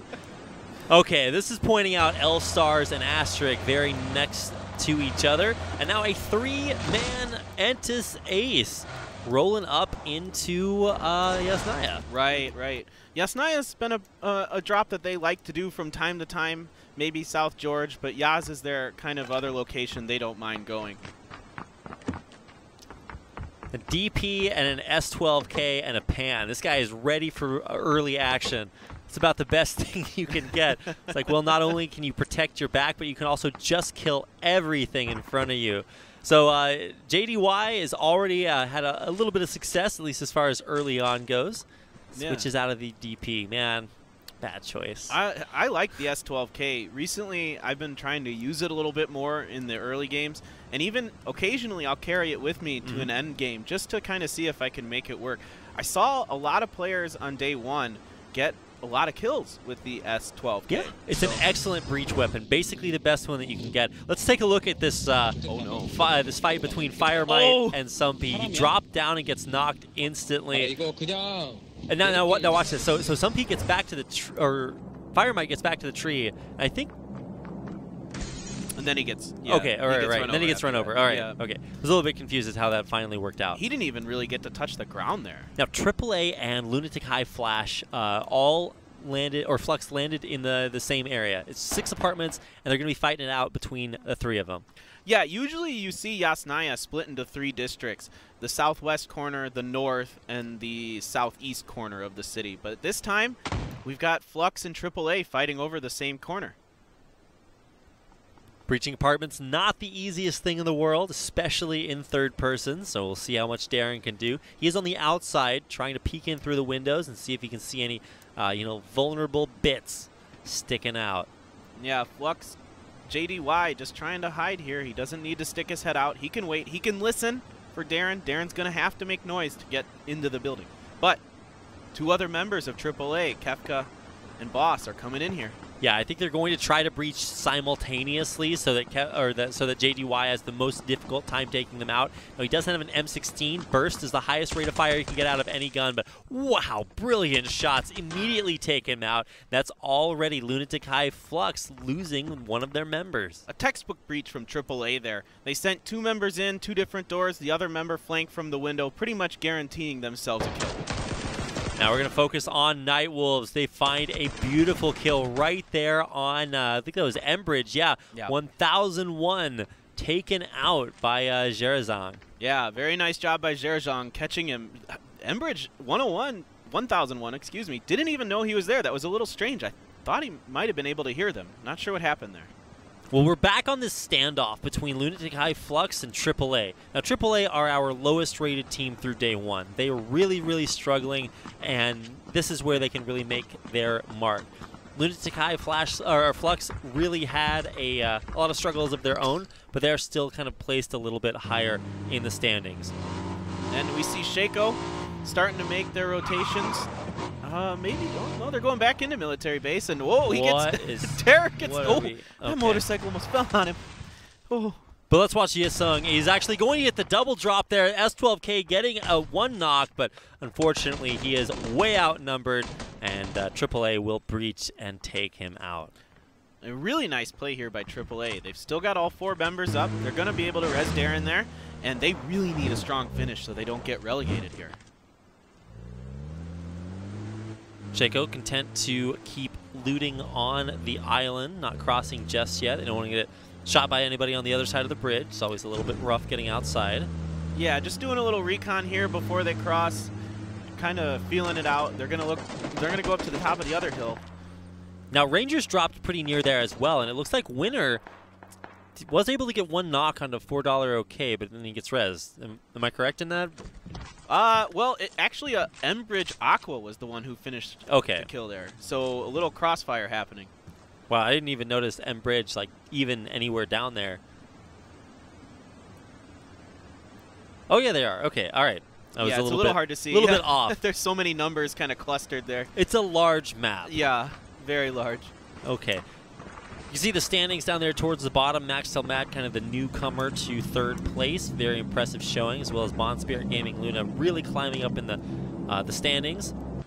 Media Bridge, very, very strong as well, but really need to solidify their place in the top 5 as they are in 13th coming into this. Still good enough to advance, but at risk of falling out if they place lowly in round 3. Yeah, one thing glancing at the map that I'm a little curious about is L-Stars and Asterisk are still in Novo. The circle's closing. They really haven't fought each other too much yet. I expect to see maybe a little action there, or maybe Asterisk will just bounce out of there before L-Stars. Yeah, let's take a look at KSV No Title, one of our strongest teams. And we're checking out Esther there as he was taking some fire. Here's L-Stars. That's exactly what you're talking about. Their interactions with Asterisk as they try to get out of Novo. But interestingly enough, they're in the circle here, so they might just kind of play the waiting game, try to see if they can get a 1 or 2 kill advantage on the other team before they have to try to cross. But oh! Yeah, Asterisk already on the breach. VZ, the guy that got the team kill in day 1, coming back in day 2 and getting a clutch knock there. Asterisk, they overcome L-Stars, and after a very strong performance in the previous series, they are dead last. Yeah, VZ really putting on a show so far in this tournament. Hopefully they can make it on and VZ can continue his strong play. AHQ, another team that kind of put on a show in the previous days of the tournament in day 1. Now, here in day number 2, you can tell that they still have a lot of strengths, but also many weaknesses. Yeah, and unfortunately, they're down their best player, Y Sun, already. He is already out, so looks like you're going to blow up his vehicle. Want to use that for cover instead. Don't need to drive that no more. And thankfully, they have extra retardant clothing so that they won't get burned on the engine fire. Yeah, who knew that, all the PUBG clothes is immune to fire, except for Molotov cocktails. Yeah, we have to make it safe and fun for the whole family. Right, exactly. We've got helmets, fire-retardant clothing. We don't have any knee pads or elbow pads yet, though. This is kind of concerning. You know what we really need are traffic cones. That's the real way. You maybe put up some of those. Actually, I believe there are those yellow signs, right? The ones that caution there are wet traffic floor? cones on Miramar. Oh, really? Yeah, they're invulnerable, and they don't move. You hit them, and they are a solid of course. object. I mean, what else would they be? They fill them with concrete just to be a jerk? Wouldn't you? No. No, that's the worst thing that you could do with a traffic cone. Oh, all right. I believe you. Okay, thanks. Thanks. I appreciate your trust. It's Anytime. hard to gain. Let's watch KSV No Title here. They've gotten themselves a nice little compound, but they are starting to be, I don't want to say flanked, because it's mostly just WGS moving forward, and I believe that was INV up above them. Yeah, I believe it was INV. WGS making their rotation now. They're outside of the circle, I believe. Or are they inside? No, they're inside. They're actually they're towards inside. the middle of the circle. Oh, they're both by school. Yeah, okay. the only team outside the circle still are Actos and Cacao, who are way out there. Yeah. I've never seen a team stay outside the circle more than Cacao. Here we go. Yeah, okay, so Actas is coming inside. They actually have a pretty nice spot here. Actas might opt to hold the gas station on the bridge by Yasnaya. That's a pretty nice spot. It's not great because of the circle, but it'll at least give them some time. Asterisk did take their previous engagement and actually make it all the way up there. Interesting stats. Average survived time on Erangel third person. Max still mad. #1. Did not realize that. Well, that kind of shows why they're in third place, right? They're just able to survive and keep doing it. I was expecting maybe to see Akihabara and Count up in that list, but they were not in the top 5. I was a little surprised by that. All right, Embridge, Carrion actually with a much better position here than Nightwolves. They try to drive on by. There Uaz. They do make it through. It's not the greatest angle, but Embridge give away their position in that central compound. Yeah, meanwhile, Ruizang, who's been Nightwolves' maybe most accurate player, gets a kill on Sonic. So Max still a team that's been doing very well today, taken out early. Not the entire team, but taking a hit there. Looks like Per Se is actually going to get knocked near his UAZ. Very, very vulnerable there. Ooh, yeah. That's not a good spot to be in. I'm just trying to keep an eye on the continuity of what our observers are showing us. We have 7 observers, I believe, here. 7 or 8, yeah. Yeah, they are all doing their best, but sometimes it's a little bit hard to keep up. So for Terror and the rest of Shaco, they have just managed to make it into the circle, but they are actually trying to run up on EXL's compound. See if Pico can get the drop here on Gak. He's right in front of him. Yeah, XL already in position. They're already set up at this compound. This is going to be a tough job for Shaco to breach this. I'm not even sure why they're fighting over this. Maybe they want to use it to gatekeep people from Pachinki, but it's already empty, and I think most teams that are really paying attention will know that. Yeah, and at least in the Western PUBG scene, they call this area that they're on Potato Mountain, because it looks like a potato. And it's a mountain. And it's a mountain. However, it's kind of been bad luck, so there's kind of a superstition about Potato Mountain in the Western teams that nobody kind of goes here. They just sort of avoid it, but I don't think the Asian teams have that same superstition. I would say probably not. That's just going to be my guess. I don't see why you would need to. It's not I don't think it's a bad position. It has a lot of high ground, a lot of cover. You can see a lot of the map. We're watching Ketch right now on Erangel TPP. He has the highest damage dealt.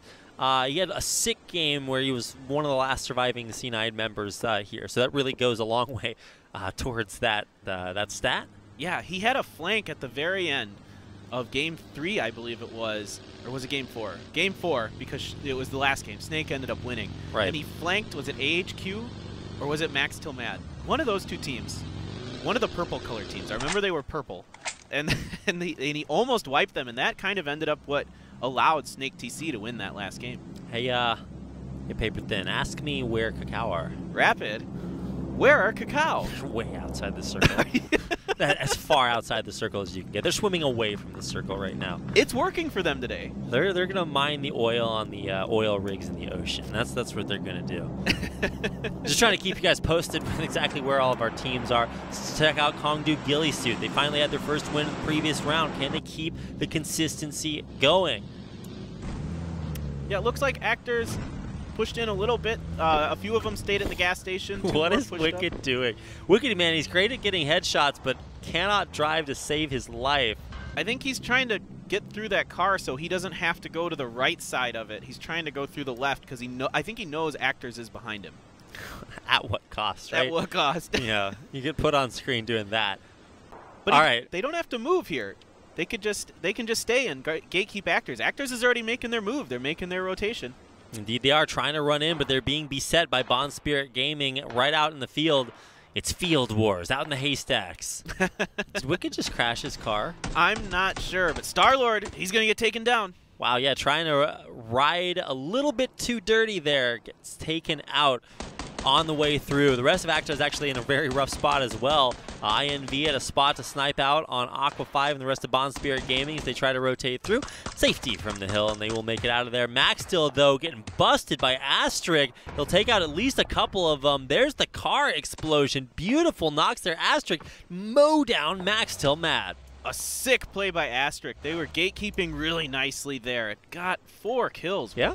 Wow. Turns out that I think it was Max Still Mad said that a dream that you dream together is reality. Maybe they need to wake up a little bit because they just got completely taken out there trying to run through a very vulnerable situation. Yeah, it's unfortunate for them, but Asterisk getting a lot of kills. They like to, it seems like they kind of like to come in late to the circle, but this time they did not. They were already in it and do a good job gatekeeping. You know who really like to come in late to the circle? Kongdu. They're still out there. So are L-Stars actually just now making it into the circle. Kongdu is still out there. And Entis Ace, in a very uncharacteristic move, they're just coming in as well. Kongdu are really exploiting like the lack of teams who opt to gatekeep.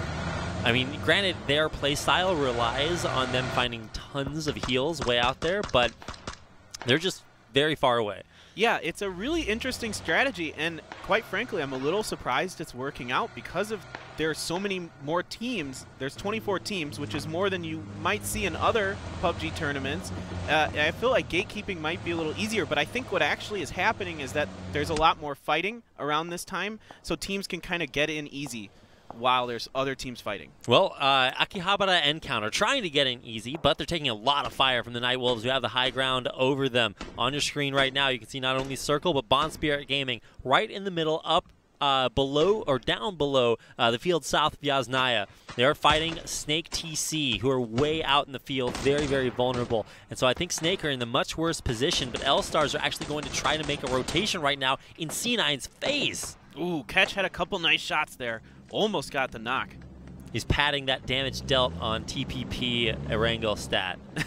That he was #1, and he wants to keep that going. You got to pad those stats, man. Ooh, Eureka gets knocked. Yeah, getting knocked there by L-Stars at long range. The blue comes in. They'll need to res him immediately or just say no. Oh, actually, Suk made the indecisive move, turned around, and is going to res his teammate. I don't know if that's worth it. You're outside the circle, and you have a long way to go. Yeah, he's just going to have enough time to get the res. We'll see if it pays off for them. I'm interested to see, but here's my team that I called. Actors, oh, getting a nice knock. Yeah, AAA out behind those hay bales, not the greatest spot to be in, and they will be punished for it. AHQ versus Asterisk now. Michael has the car moved out from in front of him, and he goes down there. Ko trying to get the KO, but gets knocked out instead. And he will be, unfortunately, the next casualty for his team. Asterisk doing a great job dealing with AHQ. Yeah, VZ picking up a couple kills. That was really unfortunate for Michael when he had that vehicle What am I watching? Oh Are gosh. you Circe? Oh my goodness. I just, wow. Is that Lambutan? Lambutan kills 2 members of KSV No Title trying to go for a 2-on-1 breach. And by the way, another member of No Title got taken down by INV during that. I think No Title may be gone. Is that the last members? I'm not. I don't see any more of them. I think they might have just gotten eliminated. That is tragic. Wow. Honestly, if you're a team that can't make a 2-on-1 engage into the shack work, you know that there's some larger issues there. You can say they just got unlucky, but I mean those are situations that teams practice. So a little bit rough to say the least. Unfortunate for them, especially after winning the last round. I mean, just a tough finish there. Oh, looking at Bond Spirit Gaming, they are very centrally located. They're actually a little bit up north towards the eastern or western side. Entis Ace are trying to make the breach, and they're actually the ones to run up on them and take them out. So very difficult spot here for Christus, though, as he is knocked, but he has the smoke to protect him. Tamaria and Songjang will be able to come up and heal him. Yeah, they should be able to get the res here. They got enough smoke. Now, Shaco's outside the circle, and they're trying to get in. Snake TC is the ones fighting Entis Ace, so Snake TC trying to take down Entis Ace so they can gain some, gain some territory on them in the rankings. Now, what's Entis's play here? They're like just barely slowly creeping up. They know where Snake are, and I think that Snake are actually a little bit vulnerable to their positioning. Yeah, if I'm Entis Ace here, I'm probably just going to try to play it a little safe and make my next rotation as soon as I can. Ballet getting a pretty nice shot there on a guy way out in the field. Wahed getting taken out there as AAA kind of run in as lambs to the slaughter. Wow, some nice shooting there by Baule, their best slayer, and we're seeing why. I mean, you got to get into the circle, right? They really didn't have too many choices. Kongdu, Ghillie Suit, actually losing another member there.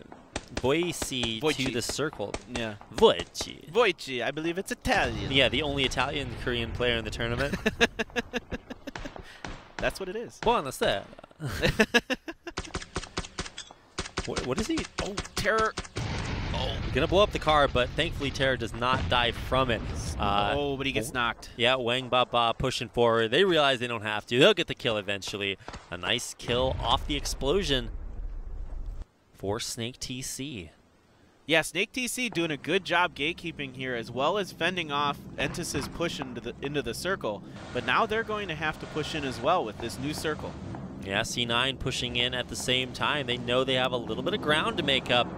Speaking of making up ground, ask me where Kakao are. Rapid, where's Kakao? They're actually just barely in the circle. Yoni is actually trying to stay outside the circle, even though he could take one step forward and be inside. But they are not, in an ultra strong position. They're going to be moving up towards Africa Freaks and OPGG Rangers, who are both in gatekeeping positions. Yeah, I feel like Kakao has just decided that they're going to try to, get top 18 finishes, so that pretty much will guarantee them a move on to the next round. And we see Yoni getting taken down there. Yachago looks like he's the last member of Kakao. I think teams are starting to realize, especially Kakao, that as long as they finish in top 18th, so as long as they finish not very terribly, they will advance. So if you lock in good performances in day one, there's an extent to which you can just play solidly and try to secure your spot in the next day. Some teams are going for chicken dinners. Some teams just want to make it to the next round.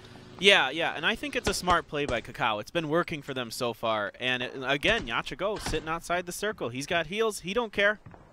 Yachago Badger don't care. Is Lambutan in the same shack that No Title rolled up on and died in? Yep. Yeah.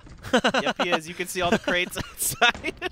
This is like part of the movie Saw, where you you roll up to a place and it's obviously been used for nefarious purposes, and you're like, should I walk inside? Are there bodies around me? Is there a shotgun hole in the door? Where should I just walk in? And if it's a horror movie, yes, you walk in. Oh, of course. I mean, it wouldn't be a horror movie if everybody made intelligent decisions. It's like, maybe I just don't walk into the scary house. What if I lived a happy life somewhere else, not here? So Cariad might be the last member of Enbridge alive there. Yeah. Africa Freaks Aries having a pretty good round. They got 3 guys up still. They're not in a bad position. They've got some vehicles for cover here. Looking to see if they can maybe take down Enbridge. Taking some shots. Ooh, Aqua's knocked. That's right. Enbridge, I think it's sad to say, are probably about to get taken out. Now, Nightwolves have the best position by far. They're on the highest ground, closest to the center of the circle, but that might also mean that they get surrounded from all sides. So they've got the best angle, but can they get the shots that they need to defend it? Yeah, we might see a fight between C9 and Snake TC. C9 just pushed into the circle. Here's Snake TC. I think they might see them. C9 kind of being cautious. There's smoke. They got to know they're there. Yachago from Kakao still outside. This circle does so much damage. You have to push in. Let's keep an eye on C9. They're looking to push into Snake TC. They throw out a frag, but it doesn't knock anybody. Xiaozu actually throwing out a frag of his own, or at least flipping through it. Doesn't look like any of those explosions are going to deal damage. But Eureka's still very, very low from Cloud9. It's going to have to heal up behind this. And the Nightwolves are coming up on Cloud9's left flank. They might get a couple kills here. I don't know if C9's ready for this. Yeah, Eureka taking a lot of shots there, while the rest of the Nightwolves, Per Se and Hunjang, actually firing down towards the Africa Freaks. Grenade coming out. Let's see if it gets Eureka. Maybe. No, wow, just barely outside of range. Those were close, but Eureka able to shimmy a little bit out of the way there. That's what we call the shimmy-shanga. The shimmy-shanga. Delicious, sweet, and also great at repositioning. Dingception, he's got the DP. Looking to take out vehicles as they come right at him. He's going to switch. No, that was his teammate. I was like, oh, he's going to get right over. Okay. Heavy breathing intensifies. Catching Dingception, kind of caught out in the middle, or right behind a tree, but Nightwolves are in a much worse spot with one member down, trying to res him. Eureka down, I didn't see where or how, but the rest of Cloud9 trying to rotate over, help him out. Yeah, I don't know. Eureka's out in the... He's dead. Wait, no, Suck ran him over with a car. On purpose? Yeah, no, Suck ran Catch over with a car.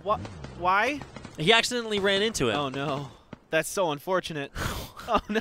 It happens to the best of us, right? I mean, these are the final 7 teams. We got top 7 finishes for everyone here. Look at Lambutan. He's still in that shack. Like, nothing good happens there. Is that shack going to be in the circle? It's like right on the edge. It's barely in the circle. Oh, my gosh. I think O has to know from Asterisk. He has to know somebody's in there.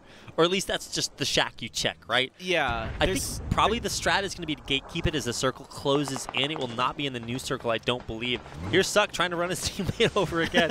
No, just kidding. Trying to actually survive and make it to the inside of the next circle. He will move forward, but look at Sato coming over the hill. Gets a great knock on Catch. Only knocks him. Knows that Suck is right there. He's actually going to go for the finish on Catch. Takes him out. So his stats are going to stop padding right now. Coming around the corner. He's going to take out Dingception. Gets a nice knock on him, or a nice drop on him, but Suck there for the counter. Suck with the nice reaction shot there. Even though Sato had the flank, he was able to turn around and knock him before he could finish off Dingception. Now Cloud9 still in a very, very vulnerable location here. Yeah, as we switch to a totally different team here. Nungel looking for shots, and actually look at how many members of these surviving teams are alive. This is pretty impressive for this small of a circle that there are this many people alive still. That's pretty crazy. And look at Suck, he's actually opting to keep a shotgun with him, even though most teams either like to go for high AK numbers or AK sniper rifle. No, he's going for the shotgun, wants to keep that for these tight-knit, close quarters final situations. Yeah, Per se going for shots on Nungel. Yeah, Per se gets knocked there. Are they going to be able to res him? I think AfreecaTV's Ares. Zerajan coming up the ridge, trying to get an eye on Cloud9. Lambutan having to be forced to fight VZ. Now VZ, a god at the game. We've seen him have insane performances so far, and he continues to deliver with a nice 1v1 win. Yeah, Shinon gonna get hit here from the flank. Per se, trying to crawl in. Zerazang actually very low as well. Gets taken out, and that's going to do it for the Nightwolves. Wow. Last 10. Final 10 players. It looks like AfreecaTV very low and towards the edge of the circle, whereas Cloud9 edging towards the middle. They, Asterisk, and AfreecaTV are all inside while we finally look for Sinan to maybe try to get inside. WGS, man, he's just trying to survive as long as possible. I think this is going to come down to Cloud9, AfreecaTV, and Asterisk. It seems that way.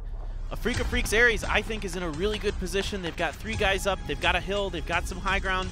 They've got a dead car they can hide behind. They won't take any damage there. Dingception with a takeout on Shinon. He is out of there. And our final three teams are the ones that I mentioned. 3 members alive for AfreecaTV. Ares, though, they are the highest ones. Got to stay inside that circle. But Cloud9 have a great spot up against the edge. Yeah, Cloud9's spot is quite good as well. They've got that ridge in front of them, so they can kind of peek over that using the third-person camera. So they'll kind of know if any team tries to move in on them. Now, Tavely has a great angle here on the AfreecaTV. I think he's just trying to decide when to reveal his position. He also has 2 HP. So there are 2 members. Oh, VZ's over there. Yeah. VZ's got an He's trying to snake his way into the circle. I love the epic music. It makes it so much more intense. Now, VZ's going to actually almost taken out there by Suck. He's going up. He's going down. All around. When will Cloud9 choose to maneuver towards the middle of the circle? They're just going to move ever slightly forward, pushing in as the circle pushes in. Tavely gets taken out there. I think that's the end of Asterisk, and it might just leave us with our 2 final teams here. Rosar gets the heal off, runs inside the circle. It deals so much damage. You cannot stay alive. Not even Cacao can stay outside alive here. A nice knock there on Nungel. Suck with a takeout. He's grabbing more. 2 kills already. Nungel out of there as well. So Gokyun trying to run out. He's the last surviving members of the AfreecaTV. He's behind a tree. Suck can't take him out. He's going to have to rely on Dingception to heal up and try to get a flank off with the DP. Grenade coming from Dingception. Let's see if it connects. Oh, he decided not to. No, he did throw it, but it just wasn't in time. They're just trying to fish with dynamite here. Gokyun trying to make the reposition happen. He goes prone. Can they find the shots on him? It looks like he's just barely behind a tiny little ledge, and I think Sukin might try to back him over. No, just try to reposition as the circle closes in again. Look at that little ledge giving Gokyun the protection he needs. It's still a 2-on-1. Suck backs out of the circle, almost dies from it, and Gokyun, his time is limited. His days are numbered. He's going to have to get up and get it done here in just the next few seconds. C9, though, They might try to just run him over. Oh, DP catches a couple of shots on him. He's trying to heal, but he really won't be able to. Dinkception coming around for the flank. The heal comes off, and he goes down. Dinkception with the kill to give Cloud9 Korea their first chicken dinner of the day. Wow, a really nice finish there for Cloud9. They had the Nightwolves nipping at their heels, and they were able to fend them off and still come through and get the chicken dinner. Happy faces, but not a stranger to this position after a chicken dinner on day 1 of Group A. They find their second here on day number 2 and have to be feeling pretty well. But also the Africa Freaks. They were talking about representing the Africa organization well in a tournament put on by Africa, and I think they did just that with a second place finish. Yeah, a really nice finish by them. Good positioning to put themselves in that last couple circles. They had a really good, I think, position, even though they were kind of stuck behind a tree in some of their own vehicles. They still had kind of the high ground and other things. The last circle wasn't quite as fortunate for them as maybe as they would have liked. It was a little more beneficial for C9, who had that ridge that they could move behind into the next circle, so it gave them a lot of cover.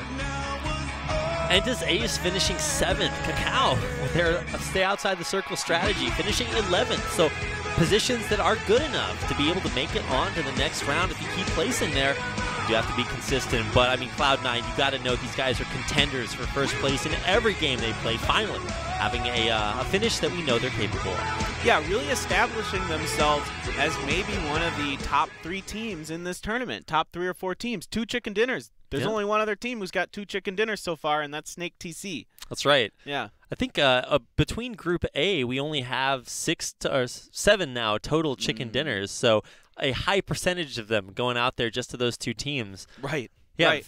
Also, we're talking about in our earlier interview consistency, right? How do they do it? Because we've seen consistent success from teams like, who was the other one? It was OGN Entus Ace, yes, right? Yes. Who just keep killing it in first-person rounds. Not even just first-person, just 2 chicken dinners at all. Still incredible to see their consistency as they pick up wins on day 1 and 2. So clearly there's something about these teams that have been able to pick up multiple chicken dinners that just is heads and shoulders above everyone else. And I think Cloud9, we'll get a chance to talk to them in an interview later on and maybe find out exactly what that is. Yeah, I'd really like to hear their thoughts. Ketch had some interesting things to say last week when they interviewed him, talking about that game where he kind of snaked in and also their win. So hopefully they can show us something special. Well, let's see what they show us in the next round as we take a quick commercial break and come back for our last round.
only one king.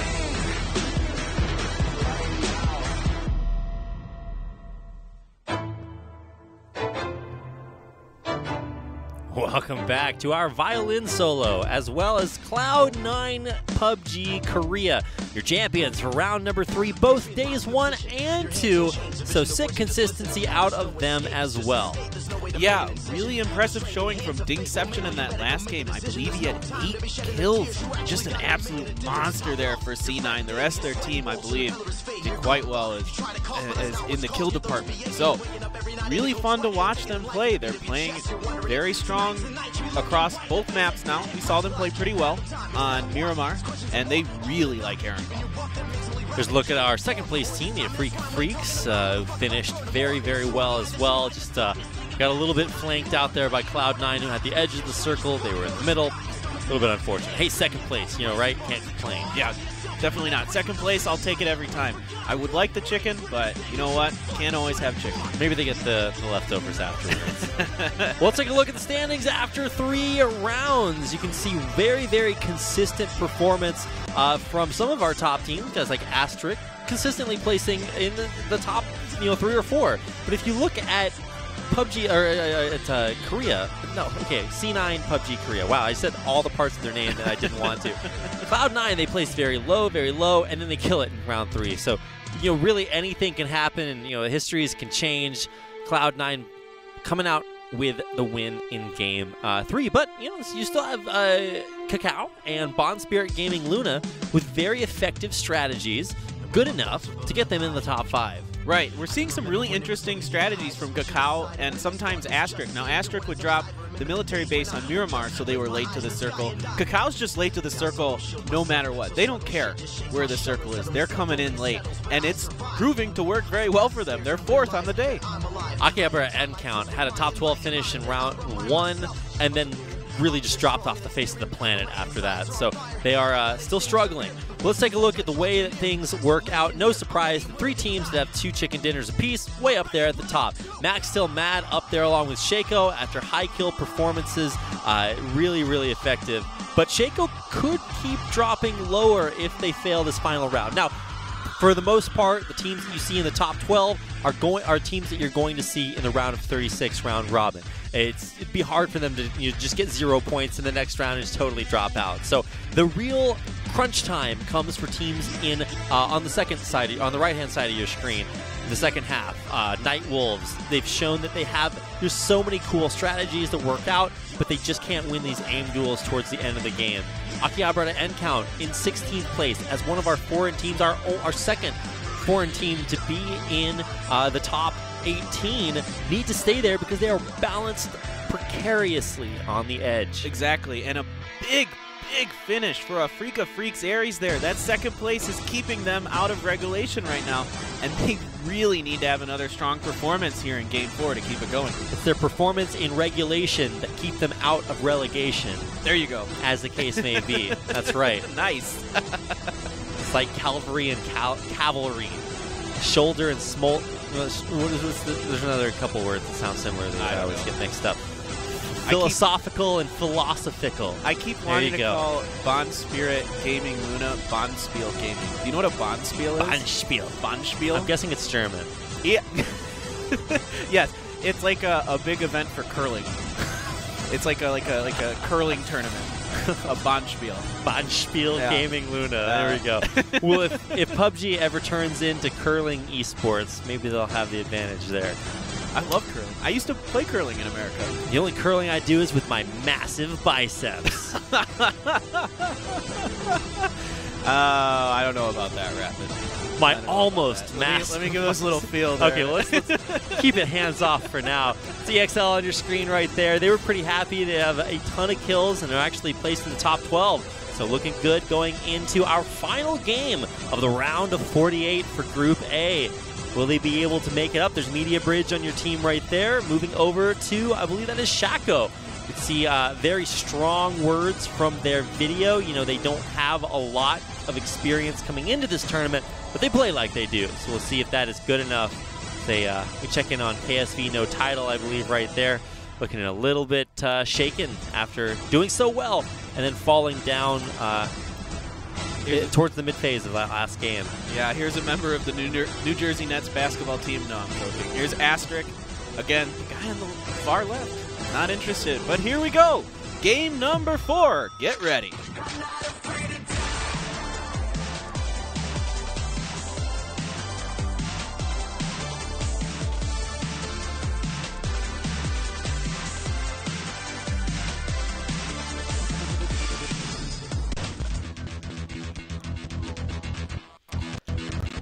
Welcome back, ladies and gentlemen. Our final game of the night. Let's go. It is third-person Erangel again. It's all on the line here. 6 teams will be eliminated. Who will come out? Well, I think we know if you look down towards the bottom of the standings, those teams are probably the ones that have the least likelihood of advancing.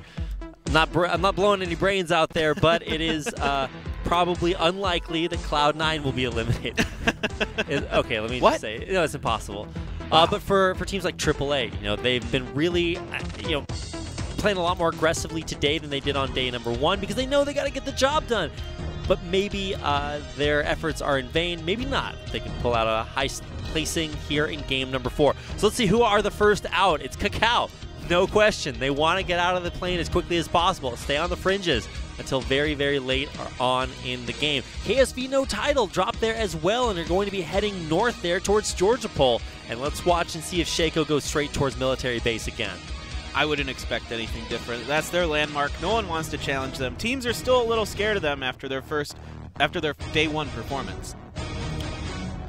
So we'll see if Shaco jump out. Yes, they do. Now, they're immediately contested by AAA. So AAA are saying, hey, we know where these guys go. What if we bust them and then take the entire island for themselves? Sounds like a good strategy for me. We also have Kongdu Gillisuit doing the same exact formation, doing 3 on the mainland by Ferry Pier and the road into military base, but then putting one of their members actually in military base. He's going to have a lot to deal with. AAA is going to be scary here for Shaco. They've got nothing left to lose. They're at the bottom of the standings. They got to try and make a play. Unfortunately for Shaco, they chose military base. It must be somewhere they're very comfortable. So we'll see how that works out for both teams. Yeah, KSV Hung Kon actually waiting at the entrance to the bridge. I think he's just there pretty much to scout things out and see where teams are landing. And it looks like Shaco and AAA are going to split military base. See how long that lasts. Looks like C9 heading up towards maybe Mansion. Entis Ace, Michael Lipovka here. Oh, Hanna is dead. Oh, there we no. go. Nice shooting by Perse. Or Purse? Per se. Purse per se. There we go. So already our first 2 players out of the game. That did not take very long, which wouldn't be surprising if you were playing like a more traditional game. Oh man, DP, perfect for exploding cars. This is like the best gun in the game to do that with. And it looks like Aqua is going to have to run for the hills. Will he be able to dip, dodge, duck, and dive, I believe is the next one. Oh my god, just the last second from the Mini.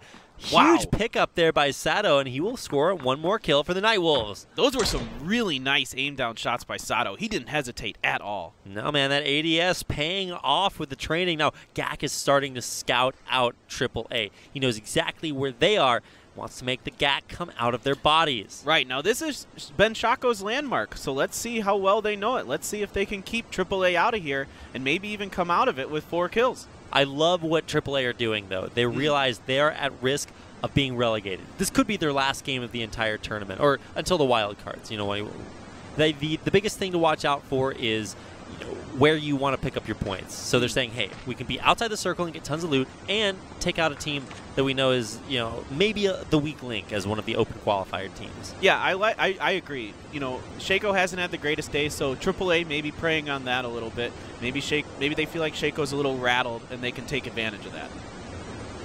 AAA have a compound to themselves. I like that we're seeing a little bit of early action. We've got a couple kills out of the way. Actually, already 4 players eliminated. One of these days, we're just kind of a team die at the 2-minute mark. It's like both teams drop as quickly as possible, punch it out to the death. That almost happened in the qualifiers that I watched. There was a team called Alvin that just got wiped out right away in San Martin. Oh, an early knock out of the car. How do you even get a gun that quickly? It's a P92. Yeah. P92 knocked him out of the car. Sickest pistol round. That is sick. We've seen some good P92 kills today. In the meantime, I think there was a kill between AAA and Shako on the island, but I didn't see exactly who was taken out there. It should be noted that Astric and L-Stars are also fighting over Novo off to the side. This is Max Hill versus Snake TC. The DP finding the shots to take down Wang Baba. And that's a nice early kill for Max Till, especially because Snake TC is so close to them in the standings. That'll set Snake TC back and them ahead. Gotta like that as Max Till mad. Oh, yeah. Here are the standings that'll show up on your screen right here. And it definitely matters. If you are a team that is lower and you take out a team that's higher than you, you're really closing that gap. Right. It's just like in professional sports. You're playing another team, right? Usually it's a 1v1. Here it's, 24 all playing at the same time. So it's a little different, but you can make your way up the standings like this. Ooh, some more shots coming from Uri here. Snake TC, they're trying to flank around. At least Uri knows what's coming his way. He's got two members running up the front. He's going to be able to hear all of this and know everything that's coming his way. Now, Terra, he's going to pop up. He was prone, and he's going to go on to Boss Sense, take him out, or at least he's knocked right now. He knows Darren's right around the corner. But let's watch Snake take on Max Till Mad. Not very well, though. Wait, did they kill each other? They both knocked each other. I believe there's another member of Snake in that. No, there's two members of Snake. They knocked each other at the same time, or did somebody hit them from the window? Wow, spectacular. Little TC Liu running in. Yeah, this is fortunate for Snake that they're the first ones to be able to get in the building. They should be able to get the res here. Yeah, you're going to get the kill. Not time to loot just yet. Okay, it's like, let me res the guy with the lowest health. Pick him back up. Snake, all right, they keep 3 alive. Right, now we got EXL and AHQ and Pachinki. Looks like KO has been knocked. Okay, Max Till, oh, they're cooking the grenades. Yeah, they're trying to lob them in through the upper window. Gonna go ahead and throw a couple in there. Hard to avoid those. Insta-kill. What a shot there. Hancock with the triple. Oh, baby, a triple. Unbelievable grenades from Max Till, and that wipes Snake out. That's a huge move for them.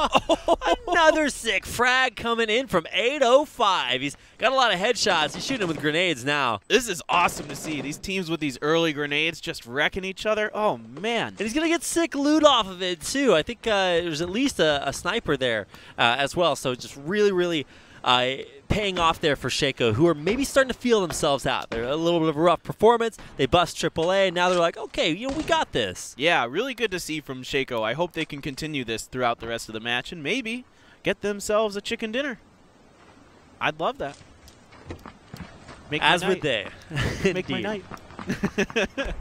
We've already seen one team be eliminated there with Max still getting busted by the frag grenades, but no, actually, we might see XL get taken out here by AHQ. I think they only have one more surviving, or 2 more surviving members. Keep an eye. It's an M249 getting dropped off with the level 3 helmet in the middle of nowhere. Dead center of the circle. Yeah, that is actually the exact center. If there's a stat that says crates always drop in the center of the circle, I would just chill out there. I found a way to prone on my back so I could see when it landed.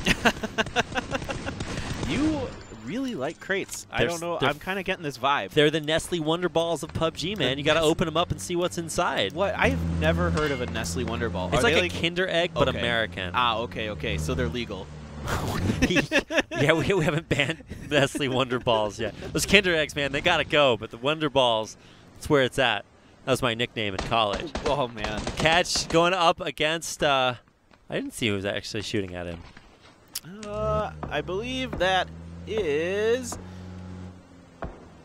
probably somebody from Enbridge. Yeah, it was like Harry Otter 1001. What is 1001? It's 1, and then it's 2, 4. It's like 9. What? In 9 binary? in binary. Yeah. I don't remember. It's been too long. 0, 1, and then it's 2, and then it's 4, and then. I took AP Computer Science in high school, but that was. I'm gonna go with 9. I don't want to talk about how long ago that was. Yeah. Back in Java programming class. There's still 2 members of AAA alive. They're up here on Potato Hill. Did they just like book out of military after Shako took down those 2 members and say, nah, we're just gonna. What's up with that communication? I mean, I guess maybe they got one little fight. Their mom got scared, and then they head out of military base. Oh, you Bel Aired me. I did. It was gonna happen sooner or later. It's like the preamble to the Constitution. We hold these truths to be self-evident. It's just going to happen. That Rapid will Bel Air his casters. I will. Ask me if I feel bad about it. No. I didn't need to ask it. What? Cone somehow gets stuck on a tree but keeps it upright. All right. Oh, man. He's living. Some shots. Yeah, they're going to roll up on AAA. Yeah, they knocked Kefka. Yeah, Wahed's the last surviving member of AAA. We could see our second team eliminated before the 10-minute mark. Hunkan's going to be the one to push up. He flips to a frag. He's going to toss it in. Yeah, Wahed trying to get the res, but here comes the grenade. It bounces off the side. He had a perfect angle there. Yeah, it's tough to throw grenades in PUBG. Sometimes they don't quite go where you expect. Kefka gets knocked again by Phenom. And oh my God, the dirtiest elimination. Wahed not dead yet. Oh my God. He is only a knock. Okay. Yeah, it was only a knock. He almost got 2 knocks there. Yeah. Wow. A little bit of a tense situation. Yeah. After watching KSV no title try to rush Lambutan in that 2v1 Shack situation in the previous game and fail, I always get a little bit nervous. You're having some flashbacks already. Yeah, a little bit of PTSD there. Yeah, really unfortunate for AAA. I believe that's going to be it for them in this tournament. They will. Yeah, they were down in our bottom 6, and they will not advance out of it with a finish like that. Yeah. 23rd. Well, that's unfortunate to see. Our Thailand team, unfortunately, not going to move on to the next round. Media Bridge versus Cloud9. 9 versus 9. 9 versus 9. Well played. Whoa. I like it. Let's see. C9 here has 4 men. Media Bridge, it looks like they only have 2 in that compound. So I don't know, but Media Bridge is really well defended in that compound. There's not really a lot that C9 can do without risking losing a guy or 2. Bellstar's going to drive over the edge. Oh, wow. How did that not tip over? Physics, please. Sorry. So I didn't mean to. Sorry, but there we go. There you go. A little bit of a false start. That's when you try to drive the car away and the guy gets in, but he double taps the F button, so he actually hops right out again. So you have to stop, and then he gets in, but then you get out. It's like, that happened to me in a boat yesterday. Okay, but now that we can actually start talking again, apparently we get to follow WGS around right into a tree. Shit on. Sickest driving, man. I feel so much more vindicated about my driving skills now. Esther, getting some nice shots. Yeah, a couple of hits there onto DG98. Yep, I'm throwing a grenade here. This is the optimism grenade. This is the grenade that defines your pro career. The sexy pig is, okay. Trying to land it onto DG98. He's behind a tree. I don't think he'll be too vulnerable, but he has no real way of exiting that situation, so his days may be numbered. Yeah, it's going to be a tough position. Here we see Asterisk putting shots onto Nightwolves. Nightwolves trying to drive up Potato Hill here. Close to Potato Hill. And then no title, still fighting. I don't know why Esther's still trying to go for that. Maybe just land covering fire to pin their opponents down? That could be. Trying to buy some time to let them reposition before. Looks like Freaks were trying to bust into that same... Oh, no, it's not the same shack that KSV no title were trying to get into, but they lose one, have one downed. I didn't catch who they were killing there, but 3 members survive, so that's really the true victory. Yeah, Freaks really needs to have a nice finish here. They got to play smart. They got to play safe. They're not in a bad position right now. They're almost dead center of the circle. So it could work for them.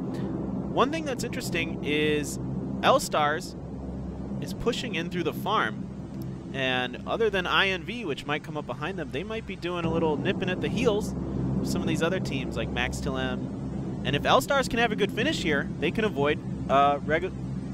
Relegation. I don't want to say regulation. No. Interestingly enough, this game... Relegation. I'll keep you honest on that one. Interestingly enough, this game, Shaco are actually... Shaco and OPGG Rangers are the 2 teams who stay outside the circle the longest. Kakao is actually almost inside the next circle, so they are in a really good spot. Blue is just barely about to move in. Yeah, there it is, about halfway. Yeah, maybe Kakao feels confident now. They've had a couple really good finishes. They're 4th for today. They pretty much guaranteed themselves to move on. So now they can just kind of, try a new strat, try something a little different, maybe see how it works out for them. And I'm not sure exactly what the benefits are of finishing, highly in versus finishing just, very close to the bottom. So obviously, if you know that you're through, if you just make some sort of safe, secure finish, obviously that's the way that you want to play. Like, it sounds cool to get the chicken dinner. You know, you feel good about killing everybody, but you don't need to. Yeah. Sometimes it's just better to stay safe and secure your spot in the round of 36. Yeah, and I think if I'm these teams and I already know I'm pretty much through to the next round, I'm going to try new things. I'm going to try maybe some different strategies, try to feel out some of the other teams. Just, you know, see if we can make something new work or something different work. Oh, no. He got in a three-wheeler. Got to keep an eye on that one, observers. Friends don't let friends drive three-wheelers. No, they definitely don't. Unless they're terrible friends. And then they're really not friends at all. Exactly. So no title and WGS still kind of hanging out, but Mango's kind of behind DG98 as well now, so maybe he might be... Does he realize that they're that close together? Probably not. I'm not exactly sure. I'm surprised they can't see each other. I think he might recognize it now. Actually, no, there's no line of sight between them. I didn't realize that hill is that high. Oh, that hill is pretty high. Yeah. So Kakao are actually now inside the circle gatekeeping. Except for Try. He's chilling outside again. Yeah. Now, OPGG Rangers rotated all the way up from Georgia Pole, or all the way down from Georgia Pole. And now they're actually going to try to break into Kakao. Yeah, this is kind of not a surprising move. It's a pretty smart move. That's probably going to be a pretty safe area. If I'm them, I wouldn't mind going that way either. I'd be surprised to find Kakao here, maybe, except that Kakao's been kind of doing this the whole game. But maybe they don't really know that, because there's 24 teams, so it's kind of hard to keep track of what each team is doing. And Noongill, oh no, Terror gets knocked. He does indeed. This will be his untimely end. Oh. How did it take that many shots? Level 3 helmet. Yeah. It's a useful helmet. It's pretty nice to have. Yeah, as it turns out. Now, Max still mad here, trying to push in on L-Star's position. Sonic's, he's the only one that's really close. The other two members are set up just a little bit to the east on the hill. So they're kind of trying to position. They have to know L-Stars is there. Shaco's last surviving members versus Nightwolf's last surviving members. Oh. All right, well, that's the way that the frag grenade crumbles. That's it for Shaco. That was about the most anticlimactic fight that we could have had. Yeah, it's a little bit low energy here towards the end of the day, but there it is. Shaco getting taken out very early, very low down in the standings. I don't think after their strong performance day one that they will be eliminated from the tournament, but they will definitely be placing way lower than they wanted to. Yeah, definitely not the day that they wanted to have. A lot of 20th place or worse finishes for them, and that's not great news for them going forward, but they should move on to the next round. So they can hang their hat on that. Very true. Now, Sonic is just going to try to piece the scene. I didn't catch... Okay, so he's trying to get back to his teammates, and he rotates effectively. Does the Tokyo drift all the way in. He's probably going to go out... Oh, I thought he was going to control 2 and get out the passenger side, but nope. Nah, he didn't feel like it. We've got C9 here. Yeah. Maybe camping. Looking to move in a little bit. Yeah, Cloud9 camping right outside Malta towards the southeast side of the circle. Teams that are still outside the circle include Entis Ace. Yeah, Entis Ace kind of, again, being a little surprising here by going into the circle late these last two games. They are going to move very, very late into this circle, and they're going to come into like the garage right outside the bridge from military base. Kakao are there waiting to gatekeep anybody. Also, M-Bridge kind of sandwiched right in there as well, so they're in a little bit of a rough spot. AHQ are trying to gatekeep right up here against, I guess, I didn't catch who they were killing up there. They just eliminated one team. I didn't see it in the kill feed. It was like INV or somebody. Yeah, it might have been INV. I don't see INV on them. Oh, INV's in the middle of the EXL, map. that's what it was. Haha, the other three-letter acronym. In the land of three-letter acronyms. Yeah, so we're in the mid-game here. We're not seeing too much action, which is pretty typical for PUBG esports. During the mid-game, you're seeing teams just try to take position, just try to move around. You'll see some kills, but not a lot. Oh my god, look at that. The flip to the mini for the headshots. Yachago taking out Temeria. And now with the rest of Entise trying to bust into this position, they're just not going to have a good time at it. Yeah, and here goes C9 rotating as well, taking some shots from Max Still Mad, but it looks like they'll get through clean. Luckily, they recognize the terrain differences and will be able to stay alive through all of that. So Cloud9 do find themselves a compound in the middle of the circle, just to the right of Farm. So they're in a good spot. Lunatic High actually rotating now outside the circle, trying to find an entrance point. But OGN, Entis, Ace do make it into the circle. take those casualties on their way. Yeah, a really nice rotate here from C9, gaining a really strong position inside this circle. There's quite a bit of vision outside of this facility. It's got really good cover with the walls around it and other things. So a really nice job by them moving in.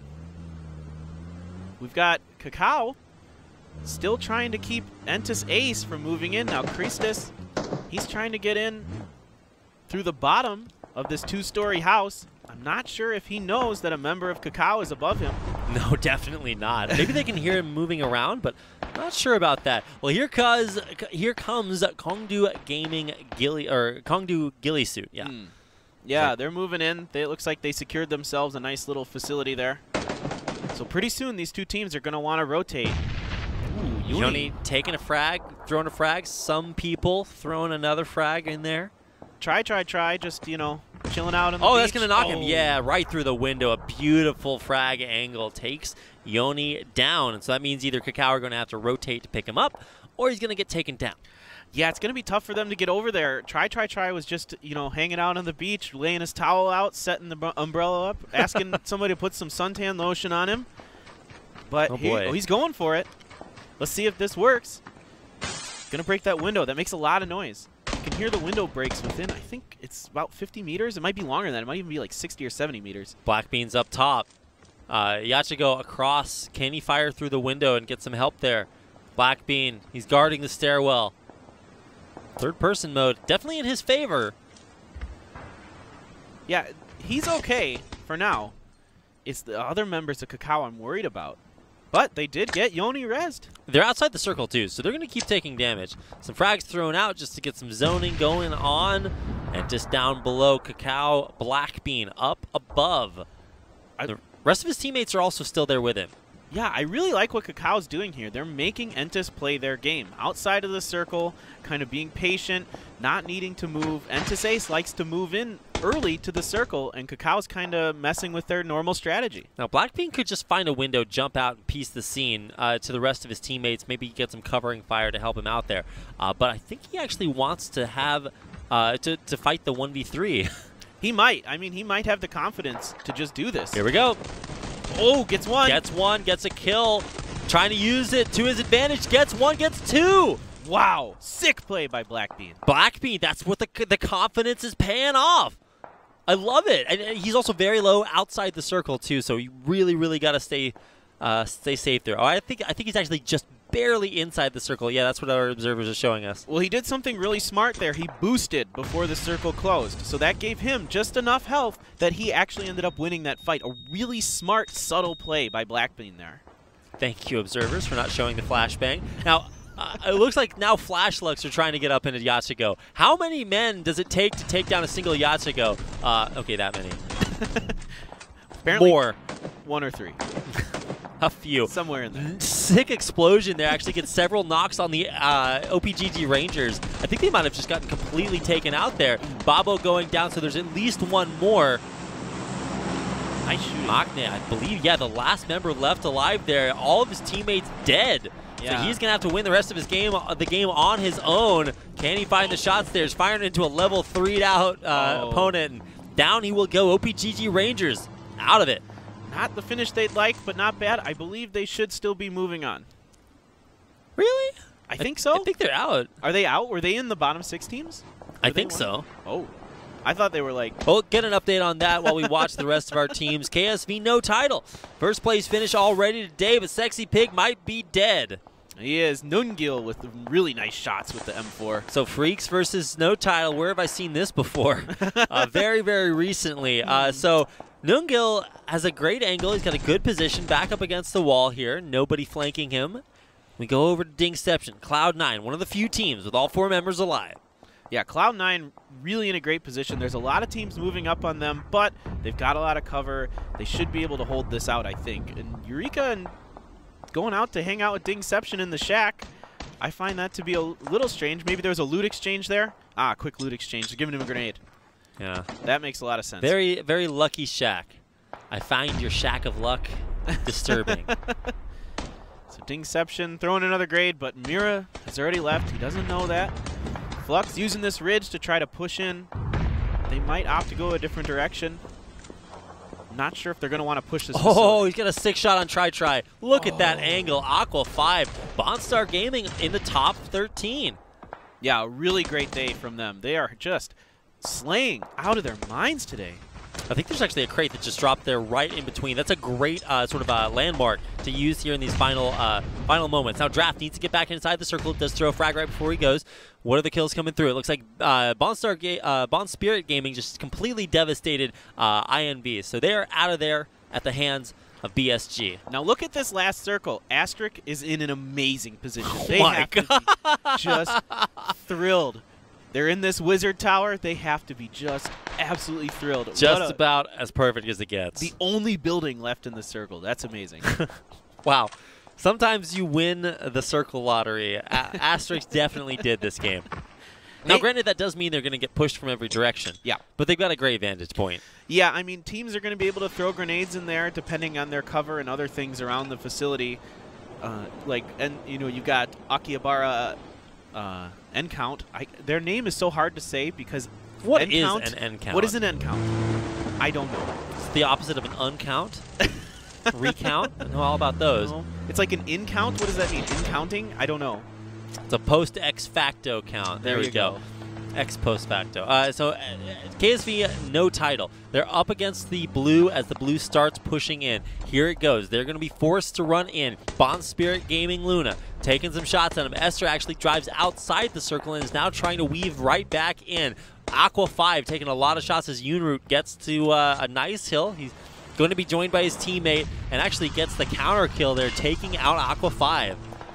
Yeah, this is getting hectic. Teams have got to move. The circle's small. Not many teams inside the circle, so we're going to see a lot of people fighting for position as the circle closes. Now, Asterisk gets a kill on Akihabara as they try to come in, but Bond Spirit Gaming Luna, Iceco, has pushed into Asterisk's facility. But Asterisk VZ takes him down, makes him pay. L-Stars have their entire side of the circle to themselves. Lunatic High and Cloud9 are really going to be the next ones at risk. Cloud9 finally have to leave their compound. They'll take out Lunatic High on the way. 2 knocks, only Mira the last one alive. He'll go down, and that's it for Lunatic High Flux. Now Cloud9 running in, but they're running into KSV, No Title, and Asterisk. I think we have on our screen here the final 7 teams, and it looks like Asterisk and No Title are definitely going to finish highly. Right, L-Stars doing a really good job there on the east side of the circle, pushing in, keeping their members alive. Now they've got a member. Look at Uri. Wow. Where did Uri even come from? I don't even know. Well, the answer is from the southeast of Farm, but that doesn't really tell the story. He is playing the long game outside the circle, going to run in at the last possible second. Yeah, C9 has to resort to using a lot of smokes. Yuri takes him out there. Oh, I think he actually died in the blue just barely. VZ getting some shots. I'm really curious to see this guy at the end of the game here. Oh, he's got some nice shots on YC. Oh, luckily he does drop down there. The angle, though, means that VZ can actually explode the car. He gets the drop, and I think he's just going to take what he can get there. Asterisk in the crosshairs of absolutely everyone. L-Stars, Cloud9, KSV, No Title, and Asterisk are your final 4 teams. Yeah, but Asterisk, here goes Michael with the grenade. Off towards No Title. No. All right, close enough. C9 not in a bad position. L-Star still has all 4 members up. You know, no title, only 2, so they're not in the best position. Oh, but here they go. They're just going to go for it. YC knocked there. It's actually no title. They're piling in. Bum rush in the fort. Do they have the aim they need? Oh, my God, no. He got the knock on Esther knocked Yunroot. But look at the way that they're positioned. Asterisk are going to have to come out of the house and into the line of fire. Yeah, Michael can't really res VZ here. Oh, my God, this is so clutch. Oh, my gosh. Okay, so VZ needs to be rezzed and Esther needs to be rezzed. Yeah, and Tavelli can't go out the windows because there's bars on them. I love it. My favorite. Okay, so this is actually not a terrible place for KSV No Title to be. They do need to get the res off very quickly, but I think it's more important that Yunroot heal. C9 might sneak back-to-back wins here. They've got 3 members up, or 2 members up, excuse me, and they're just kind of chilling at the outside of the circle while No Title and Asterisk duke this out. Oh, they're trying to play the aim game again. Yunroot on the duel goes down. It's No Title out of the tournament. Asterisk and L-Stars, your final or Asterisk and C9, your final 2 teams. Yeah, both teams already make it through. This is going to be a fun battle to watch, though. Asterisk could get their first chicken of the tournament. It definitely looks like it. Dingception very low. He's got barely enough to hide behind, and that is going to do it. Asterisk with an incredible finish. Take out Cloud9 PUBG Korea and their first chicken dinner, the APL. What an exciting team Asterisk is. They've got VZ who had the squad wipe, and then they get the chicken dinner today in Game 4. I love it.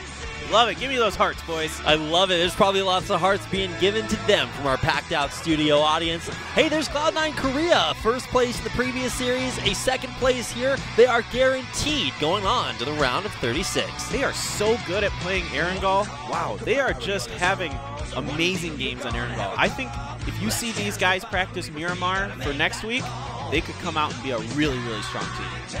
Even stronger than they are now. Which is pretty strong. That is true.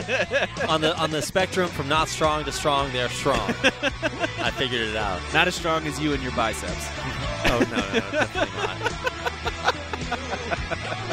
Power cannot be withholding that. Okay, well, Asterisk take down Cloud9 PUBG Korea to advance on not only to the round of 36, but to their first chicken dinner win. That means that we will be maybe talking to them a little bit later, seeing how they feel about such an awesome performance. I'm really looking forward to hearing from them for the first time. We get to hear a lot from some of our teams who place very highly very often. Cloud9 Korea is definitely one of them. But now, Asterisk take down a team that have 2 chicken dinners and are just looking insanely dominant. Now, was that just because of their position? Right. The position was definitely part of it, but you have to give them credit for taking that position when they did. Now, the Wizard Towers are a little dangerous. They're not the safest buildings to be in. They're small, so they're really prone to grenades and things like that.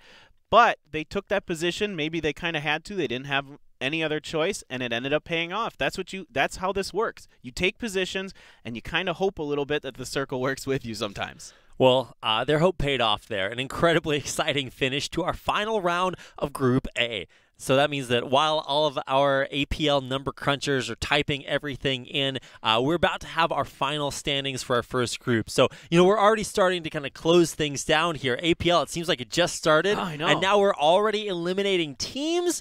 Now, keep in mind, wild card matches are still coming out. So, but for the teams right now, they're gone. And we already saw AAA guaranteed be eliminated. Maybe OPGG Hunters are out of this. I didn't see their final placements, but they were pretty down there. Yeah, AHQ didn't have the greatest finish That's either, right. So they might be out. Sweaty palms. Sweaty palms. I'm not sure. This is, I believe, L-Stars. They might have just secured their place in the next round with their, what do they get, 3rd or 4th?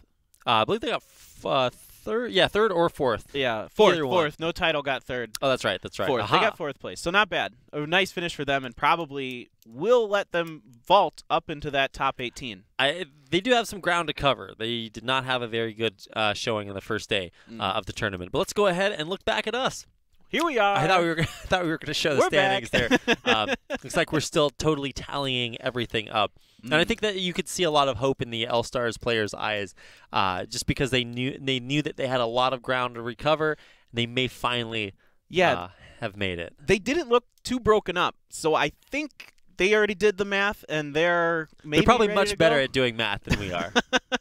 Casting automatically makes you incapable of doing basic addition. So yeah, it's impossible. We're gonna leave that to our professionals tallying all of that up. I just can't wait to see it. I mean, this is the big mystery. I'm really excited. You guys think the tension is in the final moments of the game? No, it's in waiting to tally up all the points.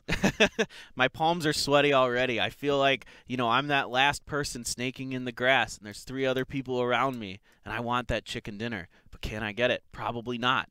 Something spaghetti. I don't know. I was waiting for that one, but it never came. Okay, well, spaghetti. Regardless, this is our final day of the APL Group A. So our next day is going to be our final day of Group B of the round of 48, and that'll be coming up on Friday. So if you thought Group A was interesting, Group B, really, really impressive. Cannot wait to see what happens there. I think there's also much more like fluctuation. The teams at the top of Group A had a big difference between them and the teams at the bottom. But in Group B, things are a little bit closer there. So yeah, I'm really excited to see if Detonator can keep doing what they're doing. That's They looked really strong. And I really liked the way that their team leader talked about how he thinks about the game and how they approach it. And also Centurion, ROG Centurion. They're very, very strong as well. Looks like we are going to be heading to a quick interview with our hostess Hyung Kyung at the KT10 Giga Arena. We're going to get a chance to hear from some of our top performing players for the day. Let's go ahead and chat with Cloud9 PUBG Korea's player Sook. 3라운드까지 그리고 4라운드에서도 좋은 성적 거둬주셨거든요. 오늘 경기 마무리 지으신 소감 어떠세요?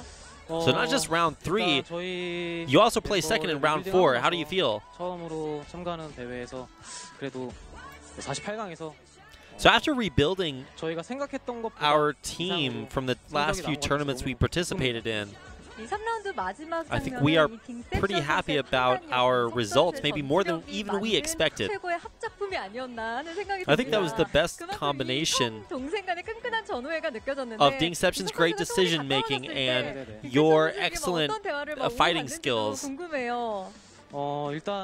I wonder what kind of conversations were going on between you two when you pushed up into the last circle. 마지막에 제가 총알이 없어서 So at the end, when I didn't have any bullets anymore, I couldn't really do anything, so I just tried to keep an eye on our opponents. So all I could do is just trust my teammates. And actually, everyone here heard.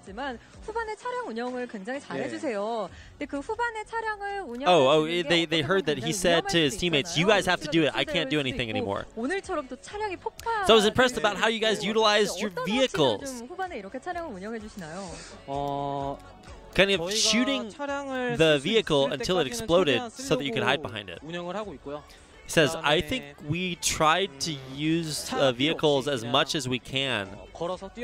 So when we don't need it anymore, if the landscape is okay without the vehicle, then we don't bother. But it all depends on the situation, like what the land looks like.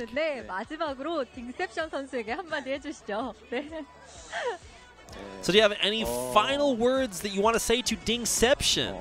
광면이 형, 지금까지 Hey Dingception, up until now, as captain, and as the oldest player in the team, you've been doing very well.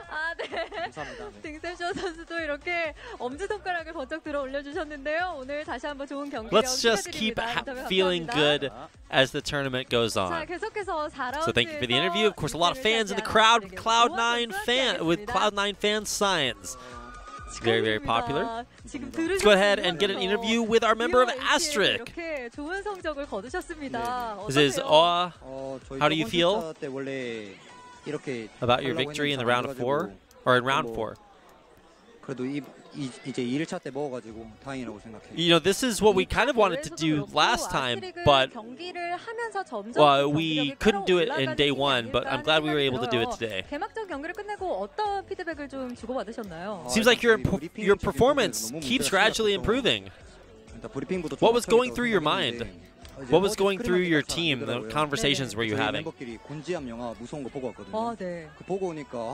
So our briefings are not very good between the teammates. So that, we thought that was our biggest problem. So last time we went to go see a very scary movie together. So that made us stick together more. I think that scary movie really helped us come together as a team. Okay. So can you tell us about the final moments in our last game? So in our final moments, we could spot a couple of teams, but we knew that they could see us too, so we kind of let them kill each other and tried to get into a better position. So before we close the interview, do you have anything to say to your fans? You know, we really felt sorry to our fans last time in day 1, so we wanted to show good performances here. So it's a big relief that we were able to win our first place in round 4. But hopefully they can keep supporting us, keep cheering for us so we can show good games. That's going to do it for our interviews. Here are our final standings today. This is just today, just day 2 standings. Keep in mind, we'll combine these later on. Asterisk in first place after very consistent rounds, winding up there with 1,600 points, over 300 above their second place team, Cloud9 PUBG Korea. Yeah, wow. Entasace in third place, having the chicken dinner on the FPP game 1. Bond Spirit Gaming Luna killing a lot of people today, 31 kills. Also, C9 had 29, so both teams having a very good day fragging. Yeah, BSG Luna owe that all to Wicked, their player that I think had 11 or 12 kills in one of their games. Absolutely a monster. So they finished very highly. But unfortunately, our bottom 6 teams are OPGG Rangers, AHQ, AAA, Shaco, and Media Bridge MCN. Yeah, really sad to see. Yeah, really sad to see Shaco down there. I was really hoping they could show us another strong performance, but here we are. The final standings: C9, our #1 team; Entasace #2, and Snake TC #3. That's right. OG and Entasace had a couple of really rough games today, kind of uncharacteristic, but their performances from day 1 were way too good, and they even won, the first game of the day. So it doesn't really matter; they're still way up there. Our eliminated teams are AAA, OPGG Rangers, AHQ Actos, Stars Red, Lunatic Flux, and INV. MCN barely squeaks by, along with Night Wolves and L-Stars, into the top 18. Yeah, Africa Freaks Aries had a couple good games at the end of the day to help them get through. Kongdu Gilly Suit, they had not a bad day, but maybe not what they wanted. I believe they won. Was it game 2? It was game 2 today, correct? 2, yeah. Yeah, game 2 today. So it's pretty surprising to see them down in 14th after getting a chicken dinner. ROG Maximus, Akihabara N-Count, nice to see a Japanese team making it through as well. So a pretty good day for the foreign teams. 3 out of the 5 made it through in the end. That's very true. L-Stars, incredible performance today. They over-doubled their day 1 performance, so almost twice as good. If you look over at Akihabara N-Count, they had a little bit of a lackluster day today, but they're still good enough to advance, and that's all that matters. So we have a final interview here after the close of Group A. This is an interview with Cloud9's Dingception, their team captain. So I just interviewed Sok. 저도 한 2등, 3등 정도 예상했습니다. 최종 1등 발표를 딱 듣고 나서는 어떠셨어요? 솔직히 조금 예상하지 못했어요. What he said he was going to he said he expected to win first place. 자, 이번 A조 경기를 And Dingception says I thought we were going to win second or third. 경기들을 했는데 48강 8개 라운드를 하면서 좀 가장 잘해준 선수를 한 명만 So we have 뽑는다면 어떤 선수에게 좀 8 rounds in 2 days. 딩셉션 선수 본인 포함해서요. If you picked one player who contributed the most, who would you pick as an MVP? He said, I would pick Sok. In terms of team mood, I think he contributed the most to keep our morale high. 강해진 점이 있다면 딩셉션 선수 개인적인 생각은 어떠세요? 아무래도 조금 원하는 장소를 좀 과감하게 들어갈 수 있는 점. 오히려 좀 캐치 선수가 굉장히 과감하군요. 네, 그런 의미로 좀 뽑은. What do you think you've developed? What skills have become stronger over the course of this tournament? He said we've really worked on our positioning and how to, take good positions. 빅맘이라는 별명도 갖고 계신데 그런 것 좀 어떻게 좀 케어를 하시나요? 아니요, 저는 잘하기 때문에 굳이. So you have your nickname is Ding Mom. Like he's the mom within the team. 시즌1 A조에서는 뭐 물론 프로팀들도 잘해줬지만 해외 프로팀뿐만 아니라 아마추어 팀들도 굉장한 강세를 보였습니다. Okay, he says, I think if everybody does as good as they do in practice, I think we'll be okay. 딱히 뭐 생각나는 점은 아무래도 저희 팀 자체가. So, other teams are maturing, foreign teams are becoming very strong. How do you feel about all that? He says, we're actually just so focused on our team that I don't really know how other teams are doing. She says, yeah, we could see from the results that you guys are just really focusing a lot on yourselves and doing very well. So Cloud9 has a lot of fans here in the audience. Do you have any words to say to your fans? 네, 오늘 최종 1등 다시 Thank you for supporting us. We are trying our very best. We'll try our hardest to show good performances, so keep cheering for us. And that is going to do it with our interview with Cloud9's Dingception. 1 chicken dinner, 1 second place finish, and overall coming out incredibly well after 2 days of play. Yeah, really impressed with what they've done today. I really liked what he talked about. He said they worked on their positioning, and it showed. They were more aggressive with their positions. They knew where they wanted to go. They made that great push in the last game, kind of by the other teams. They had to snake through a couple teams to get to that compound, that 4-house compound kind of to the east of farm, and they were able to hold that for a very long time and put themselves in a position to almost win the game. Almost. So close. I mean, you really can't get much better than the position that I'm blanking on the Asterisk. team. That Asterisk. Yeah. There's like so one many of the teams. 8 teams. That Asterisk had. It was just like a watchtower right in the middle of the circle. What are you going to do against that? So that's going to do it for our matches for Group A. Group B matches start up on Friday, so you don't want to miss it. Thanks for watching the APL Season 1. We will see you on Friday, and then after that for the round of 36, and then after that for the wild card, and then after that for the grand finals. Yeah, so it's a really exciting time. We had a great time today. We saw some really fun matches, a lot of strong play, and we saw some teams, unfortunately, not be able to move on. Well, that's what we're going to see in Group B on Friday. We're going to see 6 more teams that are unfortunately eliminated. I would say that we've seen that almost all teams have the potential to come out if they can drastically change it, but we'll have to wait until Friday to see them. We hope to see you there.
So you better start running.